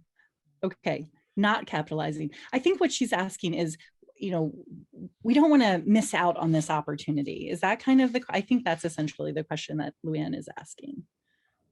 I mean, I'll just jump in and say, I want a license plate too. I'll mail you one. Would you please? I'm going to hang it behind me. I'm just going to go back to, you know, assuming the American Families Plan stays intact at the level that it is. So that's a big assumption, or even, I'm going to say it stays intact at the level it is. That I think the thing that I've been most concerned about over the last year and a half is watching states kind of be so worried about this all not being real that they're in this mindset of business as usual, and we're going to keep doing things the way we've done it. And I mean, a great example, and I will say we have, many of you know Lauren Hogan, like we have debates internally about this all the time. Like I would be curious how Ashley feels about this from her vantage point on bonuses. Like, bonuses are super important, and we're getting through an existential crisis, and it's a signal that from a policy perspective that folks want to do the right thing. Bonuses do not fix the structural issues that we've all been talking about for the last hour and a half. And so I worry that because of our history of always having scarcity, that there won't be the courage that needs to exist to do the upending of the system that we will likely finally have enough money to do. And I think, I know, so for example, you know, this debate when the 50 billion came, are we going to, you know, if we actually fix salaries, like, where's that going to leave us in 2 years if the rest of the money doesn't come? Legitimate policy questions. Like, I understand the fear around that. But what I can guarantee you is if we do nothing, we're definitely not going to have the money 2 years from now. And so it's going to take a bunch of people, bipartisan Republicans and Democrats, stepping out on the ledge and having some trust and confidence that it's a new day. And I know that that's easier said than done, but I think the biggest risk is business as usual and the fear that we do this and we're going to be stuck holding the checkbook with no money in it. And that's what worries me the most. Also, what worries me the most is just, I'm all about us having crucial conversations or sharing our divergent perspective. It's just the when and where. I think like the theme of this conference, sort of all together now, there are time and place to air our laundry. and I feel like right now, when there's been significant public attention, public interest, is not the time for us to air our laundry. We can definitely have those divergent conversations behind closed door. We need to stand as a united profession. I think absolutely. And, you know, if we talk a lot in Vermont about the mixed delivery system and how important, you know, when we rolled out UPK, that we had this mixed delivery model. And I think it's really important that as early childhood educators, in whatever capacity that we're working, that we are all part of the system and that we are working together.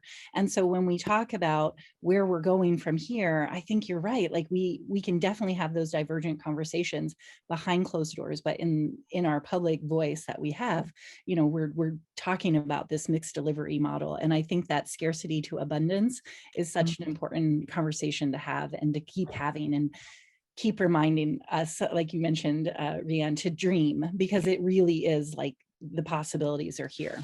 Okay, let me go to another question. There was one for Ashley specifically. Let me scroll back for a moment. Or did you already get that one? Maybe you got that one. Thank you. Okay, another question asked, what advice do you have for Vermont as we start to move into implementation planning, so we ensure we keep the voices of the Vermont ECE workforce central in that next part of our work? And anyone can chime in there. I can weigh in here. I think, you know, just from what I understand about some of the work that has been happening in Vermont to ensure there are places in space for the workforce to kind of weigh in and have, you know, get consensus and things like that. So I think it's critical to establish those processes and build into your decision-making processes to say that where, you know, when, where, and how are we including and centering the workforce in this and their voices? Because I have yet to meet an early educator who did not have an idea or a solution to a critical policy issue. And so I think, you know, what that might look like in my, what that would look like in my, you know, biggest dream, it would look like, how do you establish a space where, you know, we keep talking about educators need a seat at the table, educators need a seat at the table, which is true. And I think about what would it look like if we had a table where it was established, it was an early educator table where, you know, the policy folks have to come and check with them first. Like, what would that paradigm shift look like? So I think really thinking about how you're building this into your systems as something that's not just a post check for something you already have 90% baked, but to establish these systems that it's ongoing, that it's something that doesn't go away, that there is a space in place for educators to be involved in the process, because, you know, it can be isolating, and being in these spaces, if you've been historically kind of kept out of that conversation, kind of stepping in to either tell your story or to compel or to speak to, you know, something that, you know, a legislation that you're trying to get passed can be intimidating and isolating. So it's also thinking about how this is part of just how you do the work in Vermont. Thank you. Beth asks, we've lost more than half of our staff since COVID hit and we have no applicants.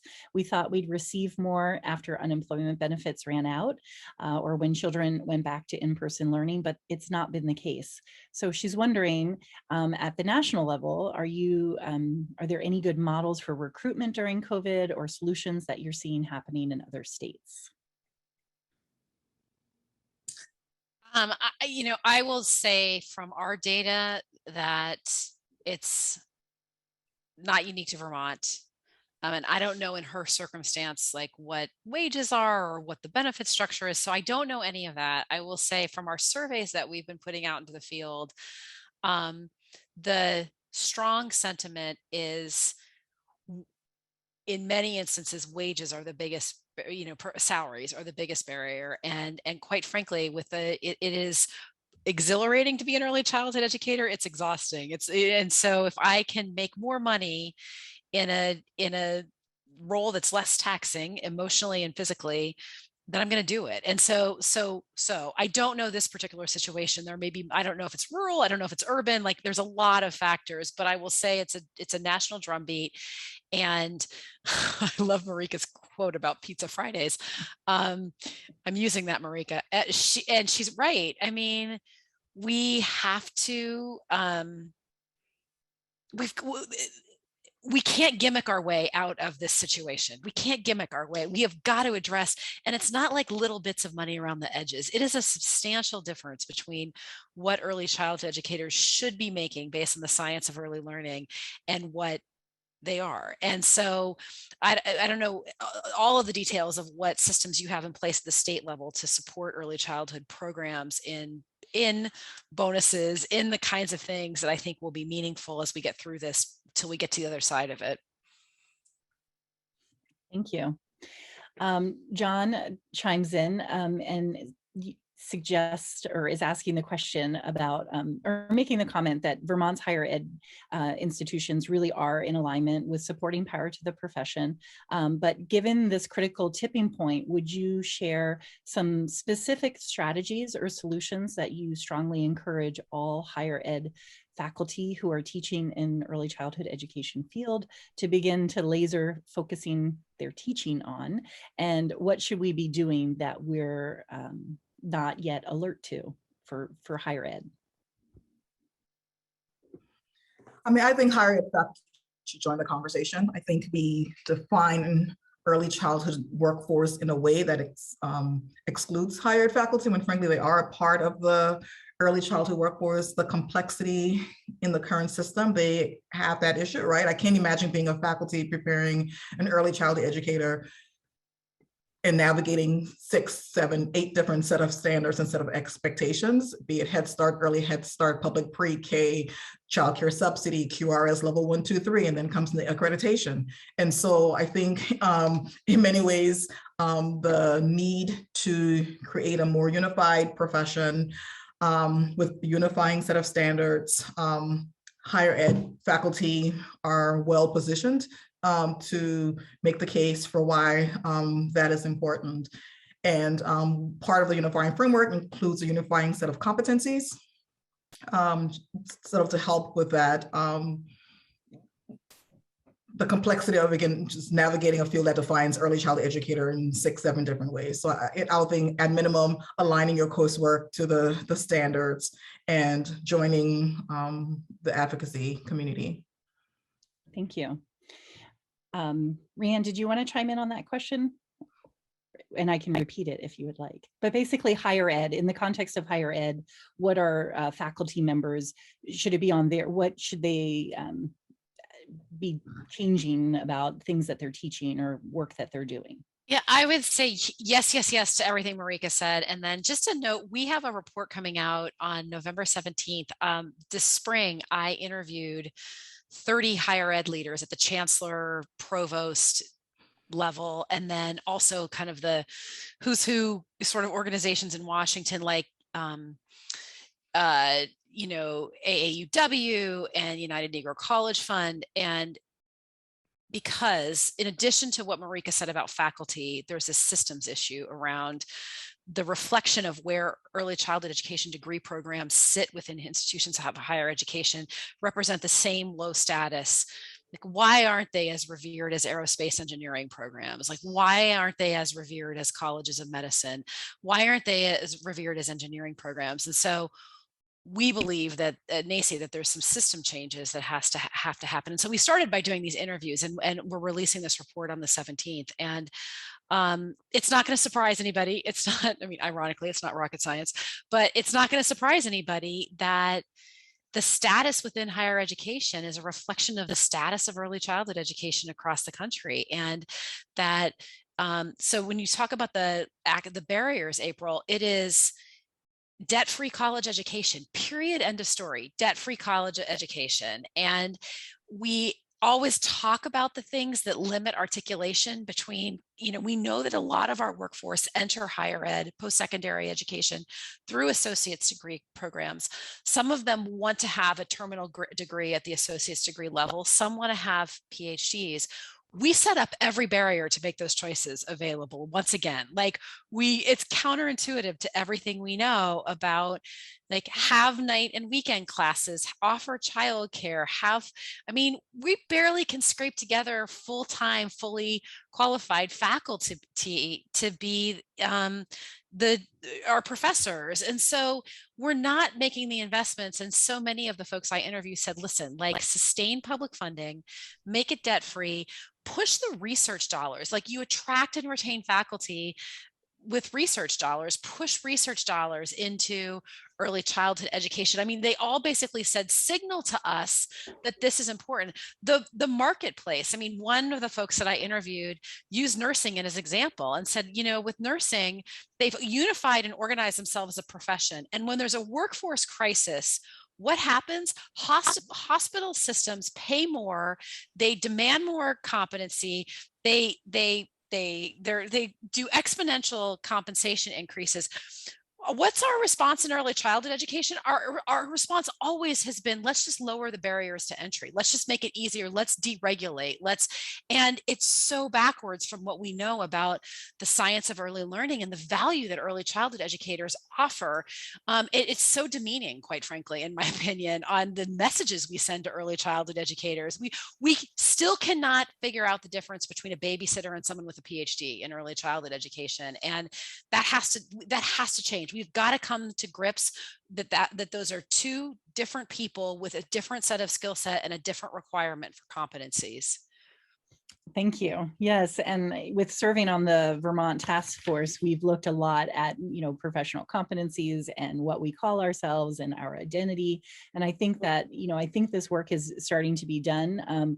I do know John, and his question really stems from the fact that he does work for a college that ended up having to close their campus here in Vermont. And so there's a lot more behind that question. And it has a huge impact because it was exactly the kind of program that you were talking about. It was a low residency weekend, I forget the structure exactly, but it's the reality. And so we're not, though you have eyes on Vermont, we still have our own challenges that we are facing here too. I want to ask the question that Bill has posted.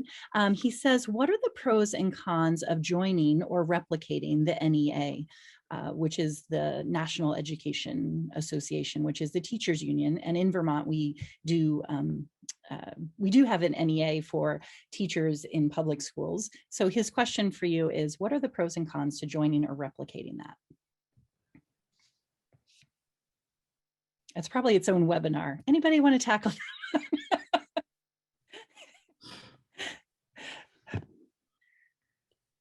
No. Ashley, well, I'll say Ashley talked a little bit. Ashley, you talked a little bit about unionizing and what that means.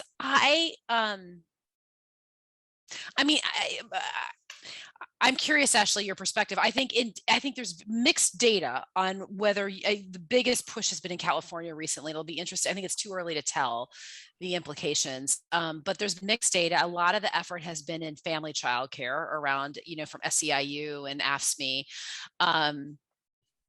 And I would imagine early childhood educators in the K-3 space are members of like AFT and NEA if they're in public school settings. I think one of the structural issues, I think organizing in general is really important.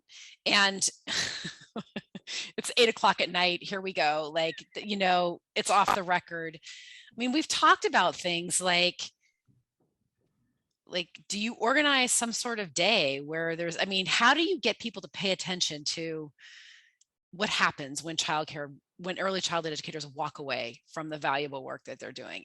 I think the structure of our system makes that very tricky because it's so decentralized, because it is so, I mean, of the marketplace, 90% of providers, this is just the programs, it doesn't account family childcare, 90% of providers are single site programs. And so with maybe 20 employees. And so to organize around kind of an NEA structure, I think is more challenging in our field. But the notion of what organized labor looks like is a really valuable conversation to have. It is a valuable conversation to historically look at where organized labor has changed the dynamics of the marketplace and where it's not worked. And I think being reflective about that is important for us to do. That sounds like a mushy answer, but I think we've got to keep it on the table as an interesting. Mm-hmm. Yeah, I think, yes. And I think the union has its place, but it's not the same as a professional, national professional organization. So again, not to sort of go back to nursing, but there are nursing unions and there's the American Nursing Association. One has the standards, the accreditation system, and the other sort of more labor facing. So I think it's important it's a both and we need professional organizations like NAEYC and unions to play a role. Yeah, I think that's a complex question. I think because, you know, what we're seeing in California, for example, you know, with family childcare being organized, and some of the challenges around, you know, the question is raised, well, what does this look like for center-based educators as well, right? And so essentially, I think in California, the family childcare union association has been able to really be at the table and advocate for the supports during the pandemic. So I think that was a critical moment for what we're seeing in California. And I think, you know, what Marica and Rhian are kind of describing, it is that complexity, because we're seeing on the other side where other educators weren't getting those same protections, right? And it's also this thing of when we think about a system that's already bifurcated, trifurcated, a million cadets, how do you organize this workforce? So I think that it absolutely should, as Marica said, it should be on the table for discussion, but we kind of have to look at what does this look like? Like where is this situated, and is this going to get at some of the issues that we're experiencing across the system, right? Or across all of the cadence of the system. So I think it's definitely worth some dialogue and discussion about, and I would be interested to hear about what educators think. What is their perspective on what that needs to look like, and what are the possibilities and the pros and cons? So I would put that question back to Bill to say, what are you hearing from educators in your community about the pros and cons of that? And thank you. Melissa asked a question specific for home-based childcare providers, early childhood educators. She directs it to Rhian, and she says, you mentioned that funding was going to be for licensed providers. And she's wondering, does it exclude childcare providers that are running programs out of their homes? It does not. Yeah, well, I'm going to say yes and no. And I'm going to say it's probably one of the more controversial pieces of the AFP right now as it stands. So in essence, the way the American Families Plan is written is that you have to be a licensed provider that includes licensed and regulated family child care. So if you are a kith and kin provider, if you're an FF&N provider, and your state doesn't require you to be licensed, or there's not a licensing structure to that, then it does not include funding for those types of providers. So the floor of state regulation for for licensed, regulated, or I know many states have that kind of category of lawfully unregulated. So that there's some gray area in that, but in essence, the signal that we're getting from the administration and from the way the bill is currently written is that family childcare providers that are licensed and regulated are fully included and considered part of the sector. But if it's unregulated FFN care, kith and kin care, then as the way it's written now, it would exclude those types of programs from money from this bill. One of the things I should also mention is for states that draw down this new money, it's going to arrive to states similar to how CCDBG arrives to states. It'll flow out differently, but in that it's going to go to governor's offices, going to go to child care administration. For states that take the money, their CCDBG shifts then, and CCDBG becomes school age care with the exception of a 10% holdback for birth to 5. So it's an interesting opportunity because it actually has the potential to expand school age care too. So that's a little long-winded, but if it's as it's written now, if you are a family care provider that is not licensed or regulated at the floor of what your state requires, you would not be eligible for this new federal funding. Okay, thank you. Another question comes in that says, Jill asks, are there any other resources you may know of that could help support ECE professionals with student loan debt? And she, in her case, has worked, for 34 years in ECE, and she's approaching retirement, and we want her to be able to retire, Jill. But are there is there student debt repayment kinds of opportunities specific for early childhood? Ashley, or I'm sorry, April, I would ask you, is there anything, do you know that if Vermont's done, some states have done, I'm not sure, Marica, maybe if Vermont's done anything with the federal funding that's come out in the last year. It's part of what you can do with that money is do debt forgiveness for higher education, but I don't know specifically if Vermont's done that. I don't, that doesn't ring a bell, though I don't know all things. But if someone else who's on the panel on the back end here could always type in a response in the Q&A as well, but I don't think so. And again, it goes back to the issue of definition, right? This is exactly why we have to define ourselves, right? Like, who are we? Because it either qualifies us or disqualifies us from getting some of those resources that are earmarked for educators or teachers. Okay. Janet has a hand up, though I don't know what I could do about that. Sorry. I don't know if you guys can hear me. Can you hear me? Yes, we can. So I just wanted to offer that within H171 that passed last spring, there was some additional money for loan repayment. Right now, it is the way that it's out for bid right now. Right now, the way it's structured, it's for people who are earlier in their careers. But I think what is being brought up is this unfortunately, it's not a perfect example. It's a terrible example. And it's in showing just the challenge that, we are trying to get out from under right now.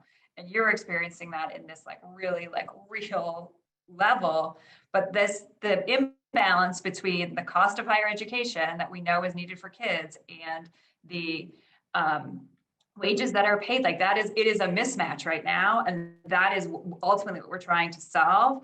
And I do think that we need to figure out how we can use some of these resources to right this sort of historic wrong if we can as well. So I think it's a great question, and I think we should continue to, ask our, continue to think about it from an advocacy perspective, ask our policy partners for us to think about and how we can be creative for what solutions might be available for people in situations like yours.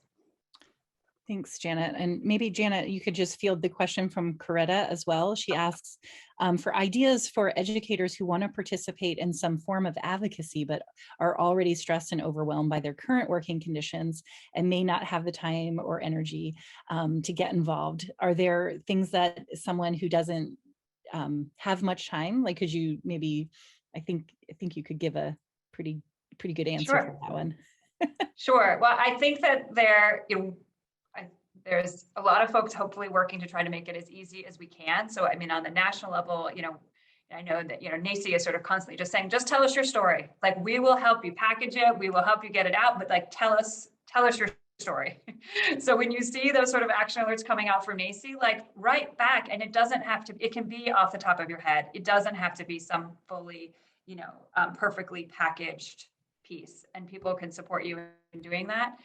And then obviously Let's Grow Kids as, as an advocacy partner here in Vermont is, it's pretty hard to try to make things easy in terms of having quick action alerts, having, letter templates, going to their website. You can just, quickly say, this is what my situation is, and get it right to your legislators. I mean, that's one of our advantages of being a small state, is that if your local, representative or state senator sort of hears from you, your voices are your voices are pretty loud here in Vermont. And again, it doesn't have to be something perfectly polished. And and know, honestly, the sense in your communications a little bit of the fact that, like, hey, I'm showing up every day trying to do the right thing for kids and families. I'm exhausted. I'm hitting my breaking point. I need you to know I need help. And hopefully you would also have a solution there. And it's a solution that you've come up with from amongst your colleagues together, so that we're all sort of rowing in the same direction. But even just something simple like that can really, help inspire your representatives to sort of put this at the top of their priority list. Thank you.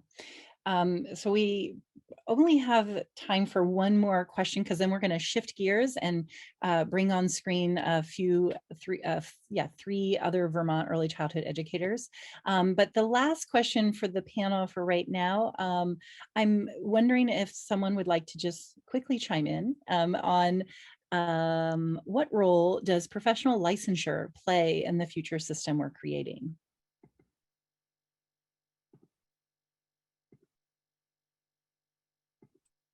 I think it's necessary for multiple reasons. Again, there are hardly any professions that exist without being licensed. In many ways, that's the state playing a role to protect its public. If you look at the list of the professions that are licensed in your state, you'll be surprised that early childhood educator, with all the regulations that you currently have to adhere to as an individual, no state is licensing early childhood educators at all. Ever. I think it helps create a unifying identity. And so I think it's inevitable. It's necessary frankly, for public protection. As we ask for increased public dollars, we're gonna have to increase our public accountability. And licensing the individual is one way to do that. And professional licensing will have to rely on professional-led systems. I think in many ways, state government administrators have way too much influence in deciding who early childhood educators are and what they need to do. And so how do we not only license individuals, but license them in a way that respects the professional organizations will be important. Thank you. Thank you so much for that. All right, well, we are going to welcome three other speakers or guests to respond. And what I'm going to do is I'm going to introduce each of them one at a time. I'm going to introduce Katie Northey first, Dr. Katie Northey, and then she'll have a response from what she's heard tonight and from her viewpoint. And then I'll go to the next person, and we will also then get to hear from Megan and then Stacy. So first up is Katie Northey, Dr. Katie Northey. She's an assistant professor of early childhood education at the University of Vermont. Her research focuses on policy implementation and leadership in early childhood education, as well as issues related to the ECE workforce. Super grateful that you're here tonight. And I'm going to hand it over to Katie. Thanks. Tonight has been incredibly energizing, and I'm so thankful for everything that has been shared. But I do need to start first that I love that higher education came into the conversation. So thank you, John, for bringing that kind of in, because we are part of the early childhood workforce. And I think sometimes we're so connected to preparing teachers and part of this system that we get a little lost. I do also just want to answer the call that Rhian, Ashley, and Marica have given us. I firmly believe that we in Vermont have the courage to reimagine and create an early childhood system that can serve all children and features a well-prepared and compensated workforce. I think that we have been engaging in that work for 3 years. I think this money is coming at a time where we are just waiting, to borrow a phrase from Reggio and then take it out of context, pass us the ball. Like, we are ready to catch the ball that you throw to us. And it's really exciting. And as a professor of early childhood at UVM, I'm keenly aware of how connected all of us are in the early childhood system. And across Vermont, people are working to really ensure that we have a well-prepared and compensated workforce. And I think the effort that I'm particularly excited about and personally involved in is actually how the early childhood preparation programs have come together. And so they've been coming together for years, but in the past, this is our second year of really having monthly meetings where we come together to think about how can we as early childhood programs in Vermont's institutions of higher education implement the unifying framework. What do we need to do? What system supports do we need? And really looking at what our students are telling us from across the state. What supports do they need? What challenges do they encounter? And how can we help remove those barriers? And I am always humbled and deeply appreciative of how collaborative and supportive this process has been, that all these institutions come together putting the workforce first, putting children and families first. And it is just a passion. And having efficient and aligned early childhood preparation pathways improves the experience for students. It saves them money. And many of our students are practicing teachers, right? Like, we want to see you succeed. We want to help you. We want you to get credit for those courses you took. So by spending time to actually make sure that courses will transfer, that pathways are articulated, that we are mapping the landscape so we can help you find the program that's the best fit for you, it's a great use of our time. And having a well-prepared and compensated workforce, just like everything in early childhood, it has these effects that ripple out and they benefit everyone. And I think one of the things that is most palpable to me is that Rhian is right. When we elevate how early childhood is seen as in our society, we increase the visibility of early childhood as a viable profession and as a program of study. My heart breaks when my students and members of the workforce decide it isn't financially feasible for them to teach in certain settings or to work with very young children. And that being said, while my heart breaks, it is now growing exponentially, because I feel like in Vermont, and I'm so happy and proud to say this, we're working to change it. And I think tonight's presentation just really demonstrates that. So I'm glad we're all in this together. Thank you. And there is a link in the chat box that you can click on that goes to the Advancing as a Profession website. The four of us serve on the Advancing as a Profession. Katie is on the core team, and Megan and Stacy, and I think there's 12 others of us. We meet on a really regular basis to work through many of the questions and topics that we've talked about tonight. But I'm going to hand this over to Megan Mezcat. I hope I pronounced that right. She's an thank you. She's an early childhood education administrator who has worked in corporate, nonprofit, and public education systems. And currently, she works as an associate director of early education for the Southwest Vermont SU in Bennington, in the southern part of our state. Welcome. Thanks, April. Hi, everybody. Yeah, this has been a really amazing opportunity, I think, there was a lot of chatter over our email today about Vermont Edition and some really great conversations. So I feel like it's been this really energizing day. When I really think about my recent experiences and everything, it's been really interesting working in the public education realm. As April mentioned, I've only been in public education for 5 years. And so a small portion of my early childhood experience, but it's been super eye-opening. Tonight, what I heard from a lot of the presenters was this dichotomy of where, even how the pandemic has created this dichotomy of things are so rough, but things are so great. There's so many awesome things that are coming along the way. So it's so interesting. But the thing I really wanted to kind of comment on was when we first started the Advancing the Profession work and meeting as a task force, our first in-person meeting, we spent a great deal of time debating the value of including K through second or K through third grade teachers in this work. And there was folks who were like, you have to, and folks were like, it's gonna bring us down. We don't need them. And we ended up settling on including them. And even when I walked away from that, I said, wow, this is going to be the biggest challenge for us to overcome as a profession, because I work with these people all the time. They don't see themselves the same way that I see myself in my career for the most part. What's been so remarkable with the pandemic is how, for so many people in education as a whole, our minds have shifted based on having the ground pulled out from underneath us. I don't think that families or teachers ever thought that there would be a world in where kids couldn't go to school for months on end, if not almost a year in some communities.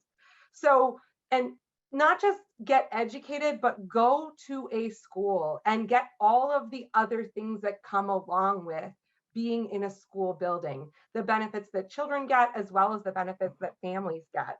So interestingly enough, I feel like moving this process forward, what I have now seen at my administrative table, meeting with K through 12 educators and administrators, is so much more conversation about the whole child, the whole family. How can we support these people? Because we've realized what taking this thing away of K through 12 school did to our communities. So I kind of am sitting in this place that I'm like, wow, I can't believe we debated that so hard and almost tried to just go off on our own and not include the system, where in fact, we've been doing really great work. And now in many ways, they're looking to us and saying, wow, what do families need? What do kids need to be successful in school? So I guess that's one of the things that's really interesting. And I think that overall, what I was hearing from lots of folks was just how many things are moving right now. And I think that that's really important. And I just also want to kind of comment on, Katie's comment about the higher education system. I think what's also really interesting about early childhood educators is I've never been around a group of professionals so much that everybody has a horror story about how they got themselves educated to be here and to do the work they're doing, and how much debt they have and how many extra degrees they've gotten. But we're all here for a reason, because we're here because this is where we want to be. So I guess it's just like remarkable, and you don't see that in other places. And I think we have to, whatever we can do to not make that your life story, I think would be better for everybody going down the road. Yes, we have a responsibility for the ones who are coming, don't we? Awesome. Well, we're going to hand it over to Stacy Otis. I think for the last 3 years, we've been meeting as Advancing the Profession. So I've gotten to know Stacy through that. She is a family child care. She owns Little All Stars Childcare in preschool, which is a family child care program. She's also a co-leader of her local Starting Points network for the last 7 years, and she supports other providers in the network. And just off the cuff, I can say Stacy is such a great advocate for family programs and is the first to chime in, her and Tammy, to really give us the perspective of, okay, this is sounding great, but remember, you're coming at it with this lens. And so, Stacy, I appreciate you being here and chiming in tonight. Thank you, April. And I was going to start with being on the task force has just been such a great experience as a family child care provider. And it feels like oftentimes we are kind of left out of the discussions. And a lot of times because we just don't have the time, we're by ourselves. And I kind of come from the aspect of my mom did this as I grew up. So I've seen the progression as we've gone along, and just with the advocacy that, everyone is stepping up. There's so many people are stepping up and doing for themselves in their profession. And it's just astonishing to me that, a lot of the people that I know personally that wouldn't have dared to really, come out of the box and do anything. And they've written letters or, attended rallies. Our network hosted a legislative night with legislators from all over the state to come down. So, it's really encouraging and inspiring to see that this is where we're headed to, and that people are starting to, kind of stand up a little straighter and be like, oh, wow, we are important. We're being seen as important. We knew we were important, but now we're being seen as important. So, I mean, it's awesome to me that we're able to go through this right now and hopefully continue on with the workforce led, as, was mentioned many times tonight, that is so important to have our voices who are in the field doing the work be important.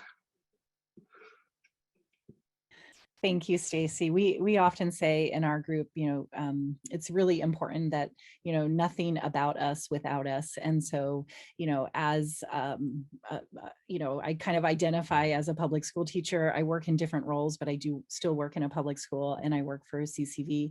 But I just know this important work that family child care providers provide for us. And, in one of, we missed out on answering 5 questions in the Q&A, and I want to jump in and answer those, but I know we're also running out of time. But Sherry chimed in the Q&A and asked that question that, followed up on how am I going to retire? And so Sherry's a home provider and she has a master's degree, and she's in that same quandary about wanting to retire. And so I think that idea about, being ready to tell your story, and Let's Grow Kids does such a great job to support us as early childhood educators to learn how to craft our story and who to tell our story to, and to continue to build that momentum. I think it's such an important part of the work that we do, and being able to work on this task force and really seeing my role in advocacy. Because honestly, I'm a nature-based early childhood educator. I'd much rather be in the forest collecting things and playing in mud, but I know that I have a responsibility. And I know that on this panel and all of the people who are attending, that we have this responsibility and we have this opportunity. And so I think, for me, just to kind of sort of sum up this swirl of what today has been, both from at noon, the Vermont edition. If you didn't get to hear that, there's going to be links. People will share the link somewhere of the replay of that, but also just to know that there is this opportunity and this potential that we're in right now, and that we all play an important role, and that we really, this call to advocacy is really important. And to remember that phrase that Rhian said about, moving away from scarcity, the scarcity model. And I know that we're sort of running out of time, but thank you all for the 3 of you being here tonight. We're going to pull up another person. We're going to pull up Ann Moore as our final grand finale. I don't know if she's going to sing for us or what's in store. Let's hope it's like, you know, puppetry or something fun to like finalize the note. She is our last speaker, and Ann is going to be talking to us. She is the new VC membership. She'll tell us what her title is, and I'm sure they're queuing her up. Membership director, thank you. It's so lovely when the chat box is there to like dig you out of a hole that you've created. It's funny because when I'm Zooming with my community college students, no one is digging me out of that hole and dropping cool stuff in the chat box like that. I'm on my own. But thank you everybody who is here tonight. And just, you know, I really encourage you to think about you know, this moment in time. And if we do some merchandising, you know, and we make the ECE history maker hats, you know, just, you know, I think that we are in this unique time and this unique history. And so having a hat like that, or having that really awesome Vermont decal would be great, because there is hope. And I hope that you're attending tonight and feeling energized by that. Thank you. So we are interested in what your thought about tonight's session, and there's an evaluation for the session. There's a QR code here, and you can use it as a link with your phone. Most folks can just use their camera to do that. Your feedback will help us to strengthen our upcoming sessions. As an extra incentive, everyone who completes the evaluation has a chance to be entered into our raffle for a $50 gift certificate to the National Association for the Education of Young Children. And gift certificates will soon be available for all at NAEYC. So Northern Lights, the conference sessions have been approved by Northern Lights at CCV to count towards the annual training hours. However, you must complete a brief survey in order to have the training hours entered into your Bright Futures information system account. Now we've added the link in the chat now. When you click on the link, it'll open in your browser, probably behind your Zoom screen. If you don't have a BFIS account and you still would like to fill out a survey, we would, you can do that. Let's see. So you can receive documentation of attending the event. So go ahead and fill that out. If you're planning to attend one of the workshops tomorrow, then you could just wait and complete just one survey. You can select whether you attended the plenary tonight and the workshop, or the workshop tomorrow. You must complete the survey within 24 hours after the conference ends, by the end of the day on Friday, October 22nd. And this link is only here. It's not going to be in the post session email. So November program, slide next. Okay. So while you're doing this, I did want to flag that we have an amazing sessions planned for November. Our partners with Head Start are taking the lead on sessions addressing something that's top of mind. What strategies can you as an early childhood educator use in the moment to support your own resilience and best support children and families? I hope you're going to be registering for that if you haven't already. And then finally, I want to mention just how wonderful it is to be a member of Vermont AEYC.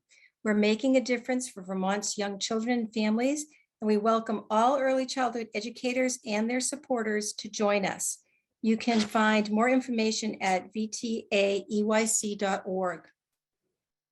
Finally, I wanted to just show you the QR code one more time. So with it, I give a big thanks to each of you for attending. Your time is valuable, and we appreciate you spending your evening with us. And of course, to all our presenters, thank you for joining us and for your work in advancing early childhood education as a profession. We'll leave the meeting open until 8:35 so folks can get these links, but feel free to leave when you're ready. Thanks and have a good night.